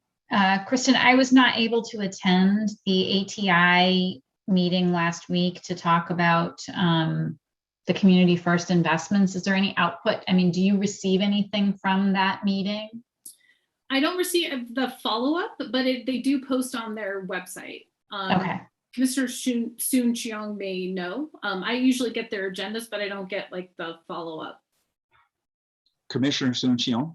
Yeah, there's a Care First California budget proposed that actually outlines the suggestions and recommendations of the Public Safety Realignment Task Force within the Justice LA Coalition, which is organized. There's also an Alternatives to Incarceration report, which reflects 2 years of organizing and discussions with sheriffs on how to actually reduce incarceration, reduce police budgets and sheriff budgets, and invest in communities. So there's that report, it's publicly available. There's also the outputs from those meetings and those task forces. And we've sent you all some of those reports because as you all are aware, City Council supported the work with a resolution for that group, for the Alternatives to Incarceration group as well for the county. Sorry, I lost my place here. I true. think that was it, Chair Berger. I think you Some of us were on that. And they do hold those meetings, the Alternative to Crisis Response. I encourage everybody. In fact, I think, did we send that to you all? I know that you guys can't make those meetings a lot of times, but we have the YouTube video. Did we send that out, Kristen? Yes, we did send that out. Okay, yeah, that's going to be part of it. This is it's a deep discussion. I wish we would have started this earlier, but we're making progress on it. Commissioner, Vice Chair Roche. Well, it's a good thing we have a special meeting so we can discuss that if we'd like to. We can integrate that if we want without going too far off subject. I know we have a motion on the floor for that, or we've already voted on it. My comment is I just need some clarification regarding the November 15th. I had no recollection. I had no idea that was happening. So is there an agenda? What's being discussed so I can understand what to provide?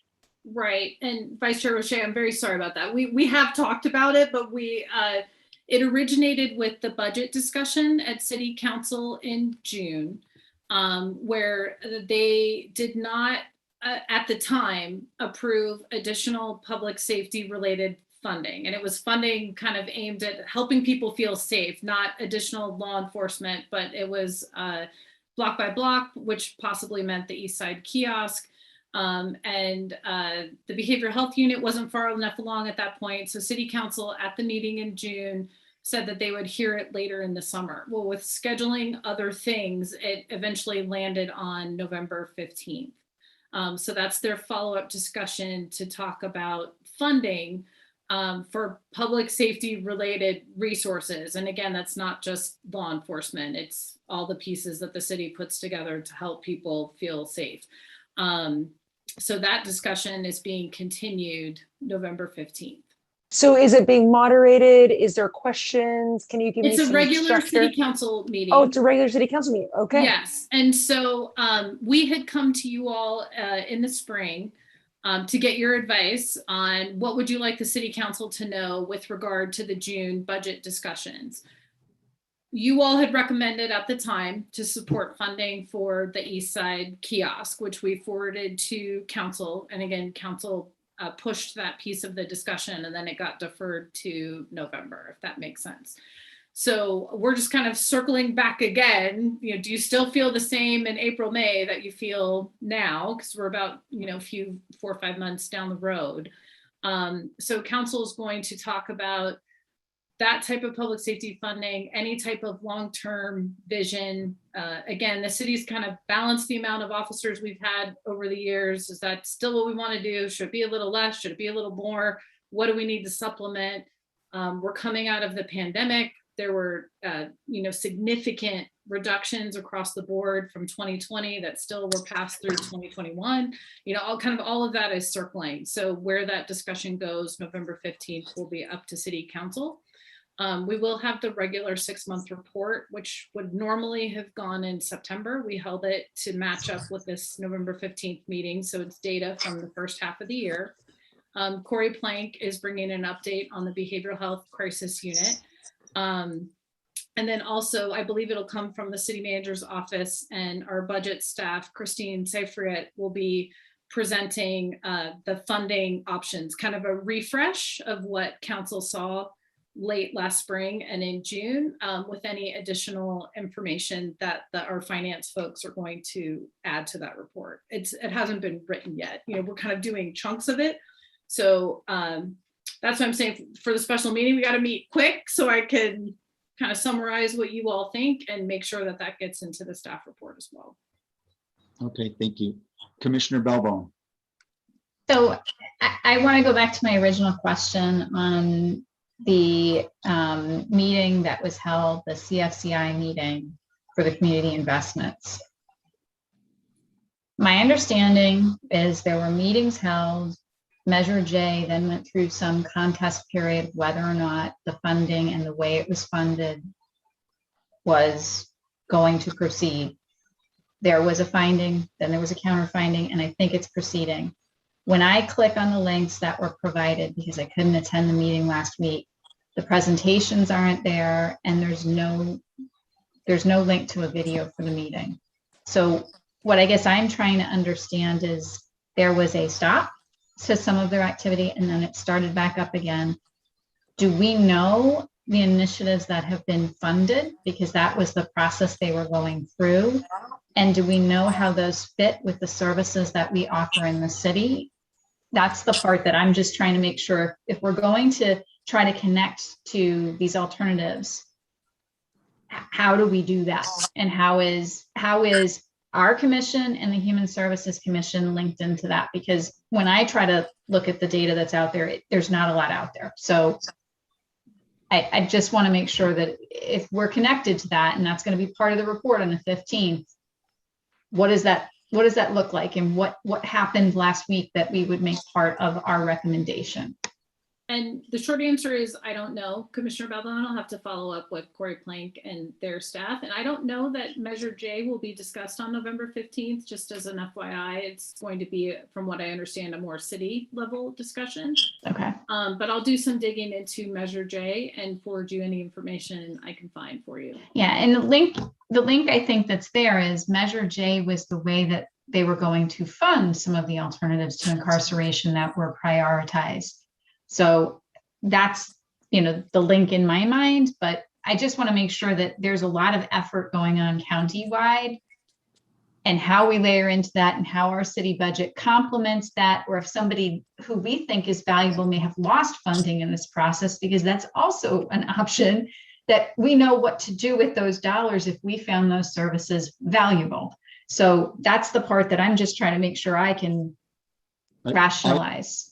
I believe I was on that meeting, and it was basically not a lot got done on that first meeting. It was, they went through the bylaws and things like that. And there's a lot of people, commissioners or whatever you call it, board members. I think there was like 30 that are on that. So I don't think there was a lot accomplished on that first meeting. Thank you. I may have a link to it. I have to look, but it was just really kind of boring because they just were working on bylaws and things. Commissioner Hallman? Thank you, Chair. I don't know if this is protocol, but we've had a very full night. Chair, co-chair, staff, is there any way we can push this work plan discussion to another meeting? Because I think it's going to take all of our focus and efforts, and it is very, very important. I think you should push it. And I will also say, I know we front loaded a lot of the draft for you based on previous comments. But if you all could really take a good look at it, and we could even add it to the special meeting agenda. And if you get to it, you get to it. If you don't, you don't. Because I think it overlaps with, just kind of the overall priority discussion that you all would like to have. I would suggest, if you can bear it, to pick your liaisons tonight, if you can. Otherwise, we should do that, kind of at our next opportunity. I totally agree. So I think that's a motion to move that work plan to the next special meeting agenda. And if we get to it, we get to it. Otherwise, we'll determine what to do. And then let's move on to, I think we're ready to go with the liaison assignments now. Should we go ahead with those? Do you have a list of those, Kristen, that we can? I do. We're going to go alphabetical. So we'll do commissions first. So the first one is Arts and Cultural Affairs Commission. Do any commissioners have an interest in being the liaison to that commission? Well, I'm confused. How many different commissions do we need to consider? Why don't I quickly run through the list? And you can also do like Kristen is primary and Bill is secondary, you know, so like if somebody really wants to do more than one or has a favorite, you can alternate a little bit, but it's always good to choose a primary. So just thinking of commissions only right now, we have Arts and Cultural Affairs, Business License, Historic Preservation, Human Services, Planning, Public Facilities, Rent Stabilization, and Transportation. And these are all in your packets if you have your packet handy. Yes, those are the commissions. If you'd like me to read the advisory boards, I could read those now as well. Go ahead and read those. Disabilities Advisory Board, Lesbian and Gay Advisory Board, Russian Advisory Board, Senior Advisory Board, Transgender Advisory Board, and the Women's Advisory Board. Okay. Commissioners, this is an ask of you. You're already contributing a lot of your time, so you don't have to feel like obligated. We'll run through each one of those. And if there are some that nobody wants to do, we can just leave those blank for now and maybe hit those again later if somebody are interested. So let's just go ahead, Kristen, and read through each one and give the commissioners a chance to volunteer to be the liaison. Otherwise, we'll just move to the next one. Okay, the first is Arts and Cultural Affairs Commission. I'll do that one. Okay, Commissioner Hallman. Business License.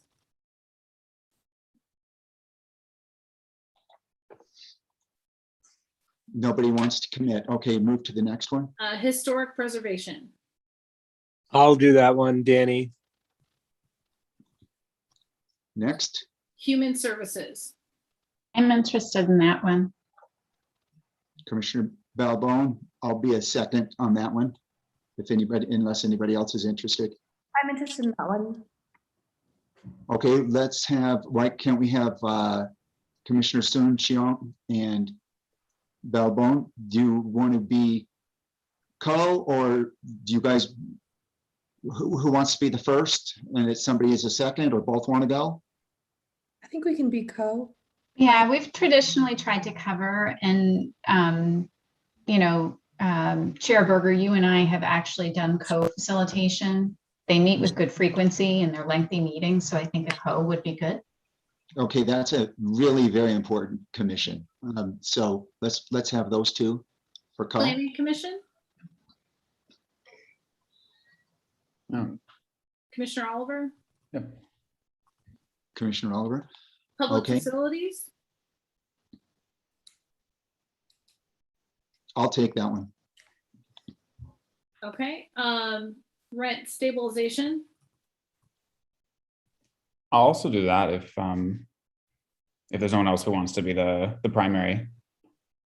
That's a very important one as well. So Absolutely. Anybody else want to back up? Okay. Transportation.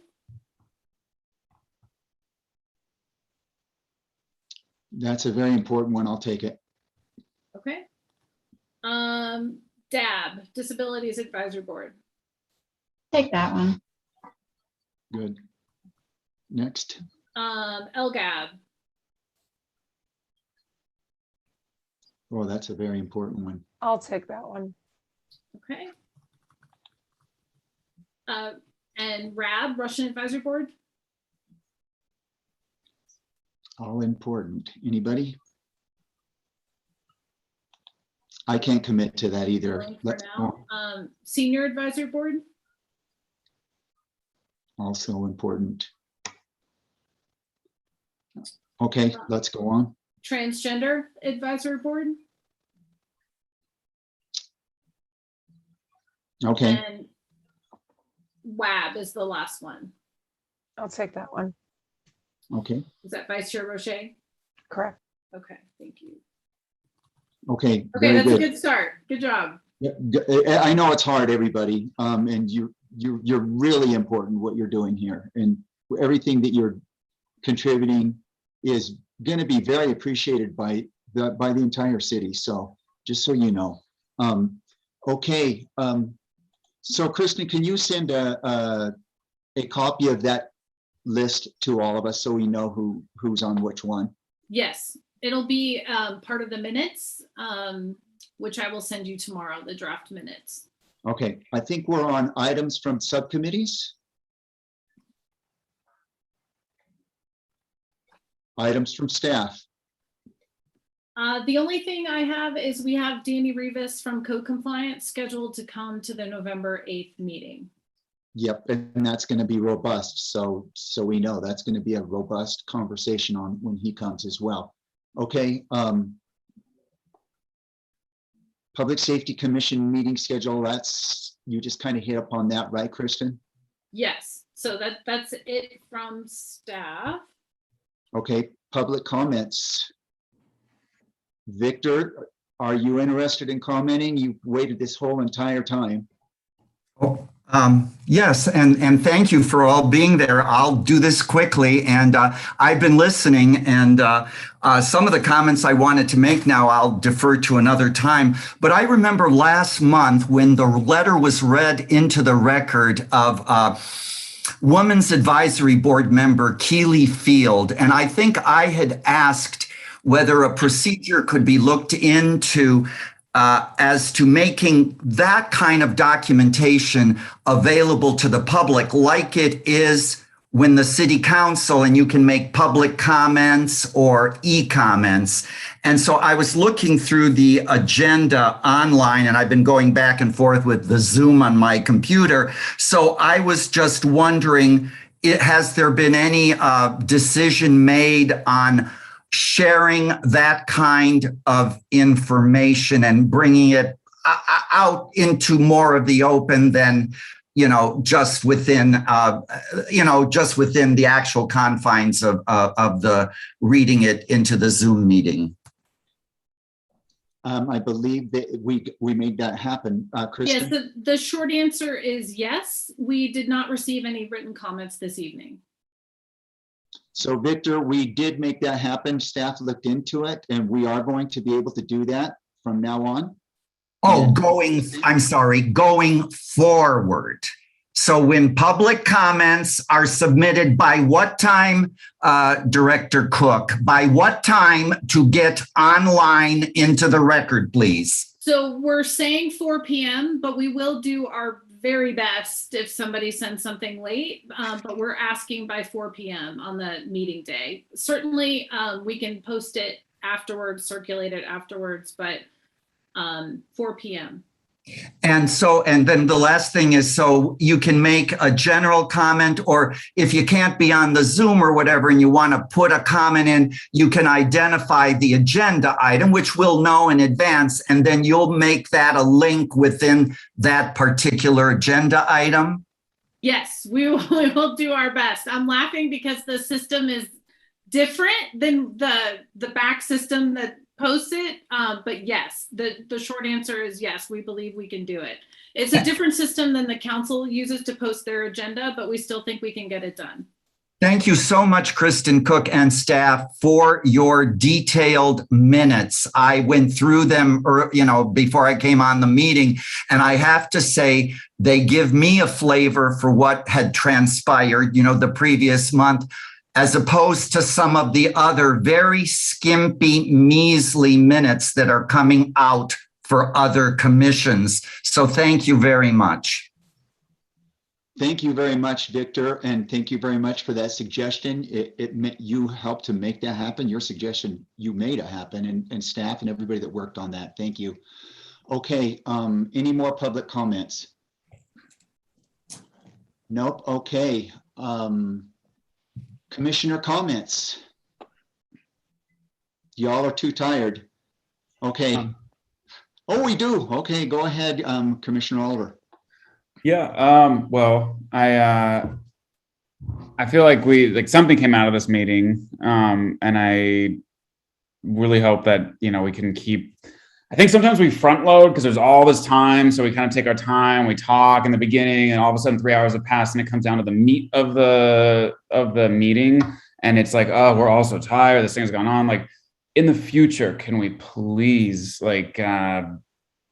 keep an eye on the time at 6 o'clock going forward, so that we can get to the meat of the meeting, and not have to push things and not have to, if we did an audit of tonight's meeting. I'd love to see like the minutes that were like productive. And then the other thing though, that the reason why I'm like want to say something is I do think it's tricky. Like a lot of us have not really known each other. We haven't had a ton of interactions. Like, I think that my viewpoint on law enforcement was mischaracterized fundamentally by one of my colleagues on this commission earlier. And I just want to set the record straight that that's not my, like, I do see the need to completely change the way we look at community safety, public safety, and you know, like reimagining public safety is something that I have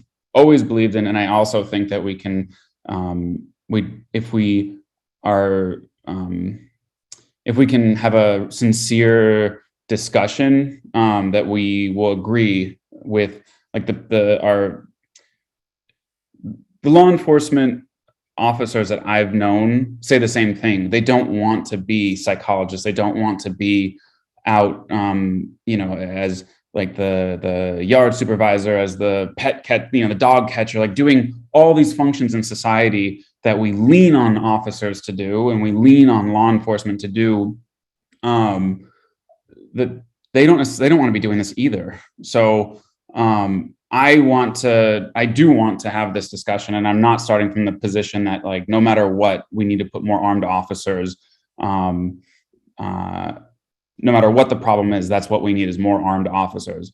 But when there are serious violent crimes, and that's the issue that we are combating, no, I do think, yes, I do think we need more armed officers when we're talking about aggravated assault, rape, homicide, armed burglary. These are things that, if you're the victim of that crime, you want somebody who can protect you.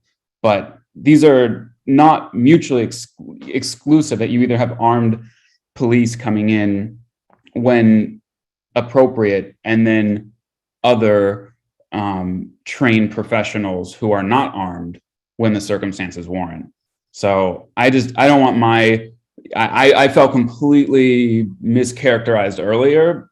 So I'm setting the record straight on that I see nuance here. I don't see this as like a this or that situation. Okay, thank you, Commissioner Oliver. We hear you. I think we feel you. Commissioner Balbone. So I have three things quickly. When we have Danny Rivas on, and he's here, I would like to make sure that we check in on the vaccine requirements and how it's going. I think there's probably part that's Danny's, which is how are folks complying, and there may be part that's the sheriff's department on, has anyone had to call out because of issues or altercations? So that's one item. The second would be, in the spirit of what Victor talked about, one of the things that I was thinking about is, I know from time to time, the council members receive requests, stories, concerns from various constituents. I don't know if there's a way for us to get some of that as part of perhaps the 15th, or maybe it's a completely separate request, some of that information sent to us. I maybe some of you see it if you're a direct assigner, if you have a direct assignment, but as an at-large, I don't get to see some of what hits the council specifically. And when people come to them with concerns, I think it would be good for us to understand what they're hearing and what they're fielding in terms of public safety related issues. So that's kind of a second thing. And then the last thing is, I was able to watch the Civilian Oversight Commission's last meeting. And I know that the city of West Hollywood, I think, formally has come out in support of some of the concerns that were raised very directly by the COC. I'd just like to understand if that's going to be part of the 15th, or how that response to the RAND report and other concerns that have been raised, not directly with our local captain and sheriffs, but as the broader sheriff's department in the county, how that's going to fit into the 15th. So those were my three things. Thank you, Commissioner Balbone. Commissioner Soon-Shiong. think Commissioner Balbon brings up a really important point, and I specifically would like us to hone in on perhaps a position or stance on the fact that Sheriff Villanueva is refusing to enforce the LA County vaccine mandate on the department, and given West Hollywood's particular policy, what that might imply for future engagements with the Sheriff's Department. Okay, thank you. Any more commissioner comments? Vice Chair Roche. Trying to find my raised hand, so I'm just going to do it physically. So do we have enough time to have not Deputy Danny Rivas at our meeting as a public speaker? Yes. Yeah, okay. He's coming, right? Yeah. Yes, I mean, we can push him to another meeting. Clearly there's individuals who need to speak with him and have questions. That's fine. I just want to take into account Yeah, time. he's coming at the request of the commission to try to come quarterly at most, and I see. You know, at least like 3 times a year. Right. Okay. I'm just trying to keep that in mind in case we aren't able to effectively get through the work plan at the special meeting that gets put onto the November 8th meeting. That's all. Just you can. It's completely up to all of you. Okay. You know, we're here to schedule it as you would like. Vice Chair Roche, we will do it. We'll get through everything if we need to, even if we have to call another special meeting. We'll get to it all. Commissioner Oliver. Paul, question logistically, when it comes to special meetings, who needs to, like, if it's impossible to find a date that everybody's available, I'll tell you, like, the next couple of weeks are very difficult for me, which is part of why I wanted to get to it in a regularly scheduled time slot. And so I'm sure all of you are busy as well. If we can't find a date that 7 of us, 6 of us, 5 of us, like, what's the threshold that we schedule a meeting? So you have to have 4 of you to hold a meeting, although, you know, we as staff obviously wouldn't want that low of a number. You know, we want all 7 of you there if possible, but I do understand with short notice, people are going to be traveling, doing different things. You know, if, you know, we can hold it with 1 or 2 people missing, we can certainly do that. But I'd really defer to all of you to tell us as staff what you would like. If you want, you're only going to meet if all 7 of you are free. You know, you just need to let us know that. I have one more question, logistically. So the packet goes out Monday at 11 a.m. You said, or something along those lines. Our internal deadlines to the city clerk as staff, our final reports have to be into the city clerk's office the Monday morning before the council meeting, because then they review them and start posting, I believe, I want to say Wednesday. Is it possible in a special circumstance to send an addendum to that, only because the meeting happens to be, the scheduled meeting happens to be just after that deadline, like to send an addendum Tuesday morning? I'd have to check with the city clerk. I mean, certainly we can always forward things to the city council members. What gets posted and made public, I'd have to defer to Melissa on that. But if that were possible to enter that into the public record as an official part of the packet, Tuesday morning as an addendum, because it would still be 72 hours before the meeting. I'd have to check with Melissa. I just don't know the answer to that.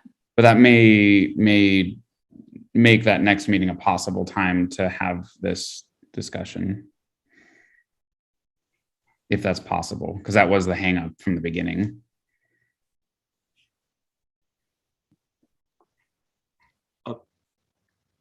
Are you going to answer? Oh, sorry. I apologize. Yeah, I have to check with Melissa is my answer. Whether or not you all want to hold a special meeting, you've passed a motion tonight. So if you're going to change that, we need to revote on that. But November 8th is your next regular meeting, if that makes sense. But if we find out that we can just add that addendum, I don't see why not. It's like Brown Act is 72 hours before the meeting. If we can get that over 6 days instead of 7 days, it would we would not need to hold a special meeting in order to get something into that, get our recommendations into that packet. our And again, regular. I can't give you advice from the city clerk. I'd have to check with her. But for my fellow commissioners, if that is the case, that our regular meeting would suffice would that, we still want to have a meeting other than our meeting? So just to be clear, I'm just trying to understand. I apologize, Commissioner Holman, because I know you're in line to speak next. I'm just trying to wrap this up with Commissioner Oliver.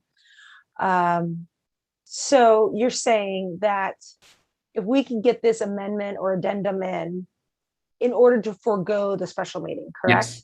Yes. Okay. So your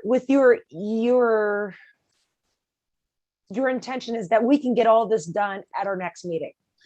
I think the amount of time that we spend, the efficiency of this meeting and our meetings has not been 100%, to be frank. And if instead of holding another meeting, we just use the regularly scheduled time that all of us have set aside to do do this business, I don't see the necessity. Unless, when we're operating at 98% efficiency and we still need more time, that's one thing. But I don't think that when we're not just adding a meeting, like most of today's meeting has been talking about having another meeting. And, and so I disagree. And that's where I think you and I are going to be on different sides, which is fine. Look, we didn't need to have an extra meeting. Clearly, others have stuff they want to talk about. And I don't think it's inefficient for people to express their truth and share what they have to say. I'm not saying people shouldn't. I'm not going to, yet again, I'm not saying that people shouldn't be sharing their truth. I'm not saying it's not important. Is relative. What I'm saying is, so many times tonight, the people have said this is a great conversation, but let's save it for the next meeting. I've heard that a dozen times tonight. We spent an hour talking about whether to have another meeting. So I'm not going to be put into a place where I'm somehow saying that people shouldn't speak their truths. No, we should have a meeting every night. This stuff is so important. That's not what I'm saying. It's not whether it's important. It's not whether people should speak their truths. I'm saying that we have a regularly scheduled meeting, and I don't see. If you, as a commission, my fellow commissioners, as a majority, want to have another meeting, there will be another meeting. I'm simply speaking my truth, which is I'm not seeing 100% efficiency here. I think that we can be more efficient and get through our agenda in a more timely and effective manner. And I don't think that I think we'll have the same experience at another meeting.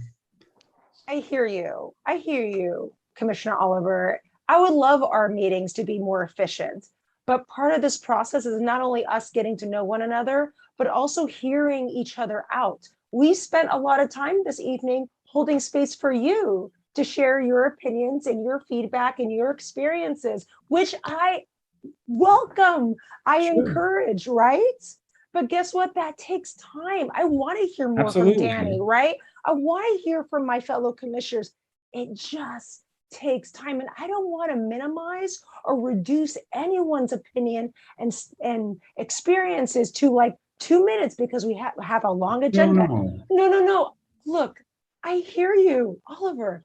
I want to get this done in 2 hours. Trust me. Not even 2 hours, just one night. It's already been 4 hours. I'm good with that. It's been 4 hours. I will go until midnight if you all want. I am good. But I think I think that's the difference. I have to be up at 6 in the morning. I know. I adore you, Robert. I get it.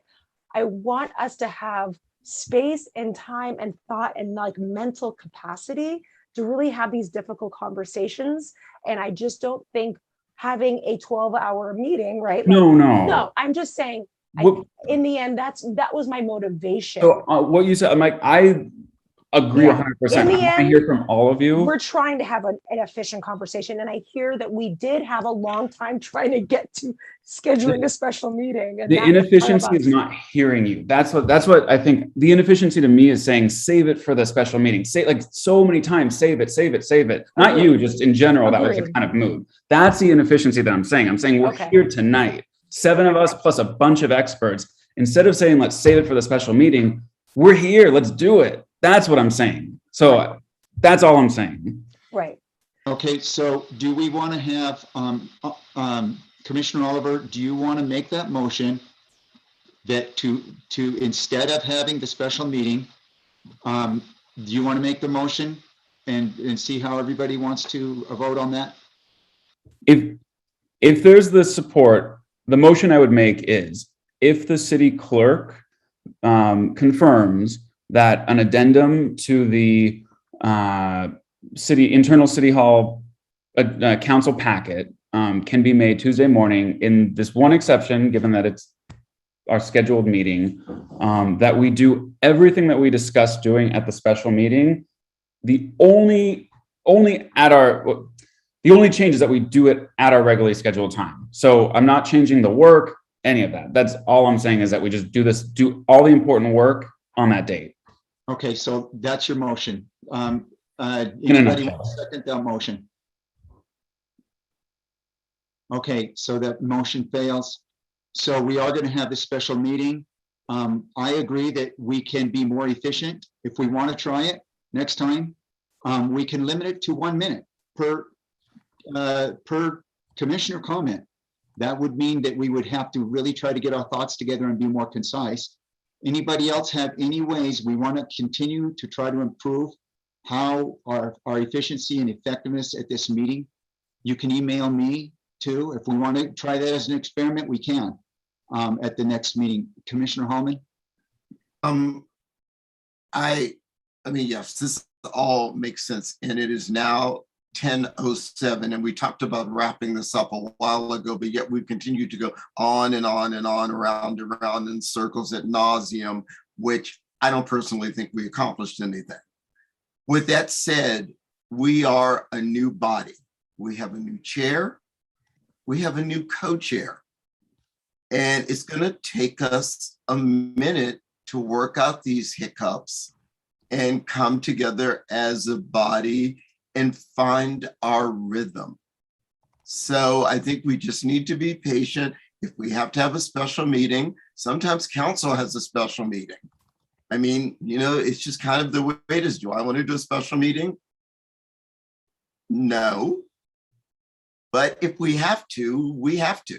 We've got a lot to accomplish, but I also think for our regularly scheduled meetings, we need to be more sensitive to how much we load into our meetings. If we have 2 presentations on top of everything else that we are trying to accomplish, we're going to end up in the same place every time. We're just going to run out of time. So I think when the agendas are put together, we just need to be smart about it. Good point. We've heard that multiple times as well. So unfortunately, some of the things, Commissioner Holman, are given to us, like quarterly reports or things from council. I hear you. I feel I've always been saying, man, this commission needs to be meet more than once a month, but that's for another time that we can talk about those kinds of things. Yeah, don't get too excited there, Chair. Okay, any more commissioner comments? Okay, you guys, I believe that we've really done something this meeting. It's different than in the last 6 years that I've been on this commission. I feel like we're really moving in the right direction. It's been long and you've held out. And thank you, Margarita and Jessica, for coming. You got baptized by fire. Our meetings, this is the longest, this is a record. We've never had them this long. Okay, thank you, staff, everybody. You've been real troopers. I believe that this 2021 Public Safety Commission 2022 year is going to be a pivotal, game-changing commission.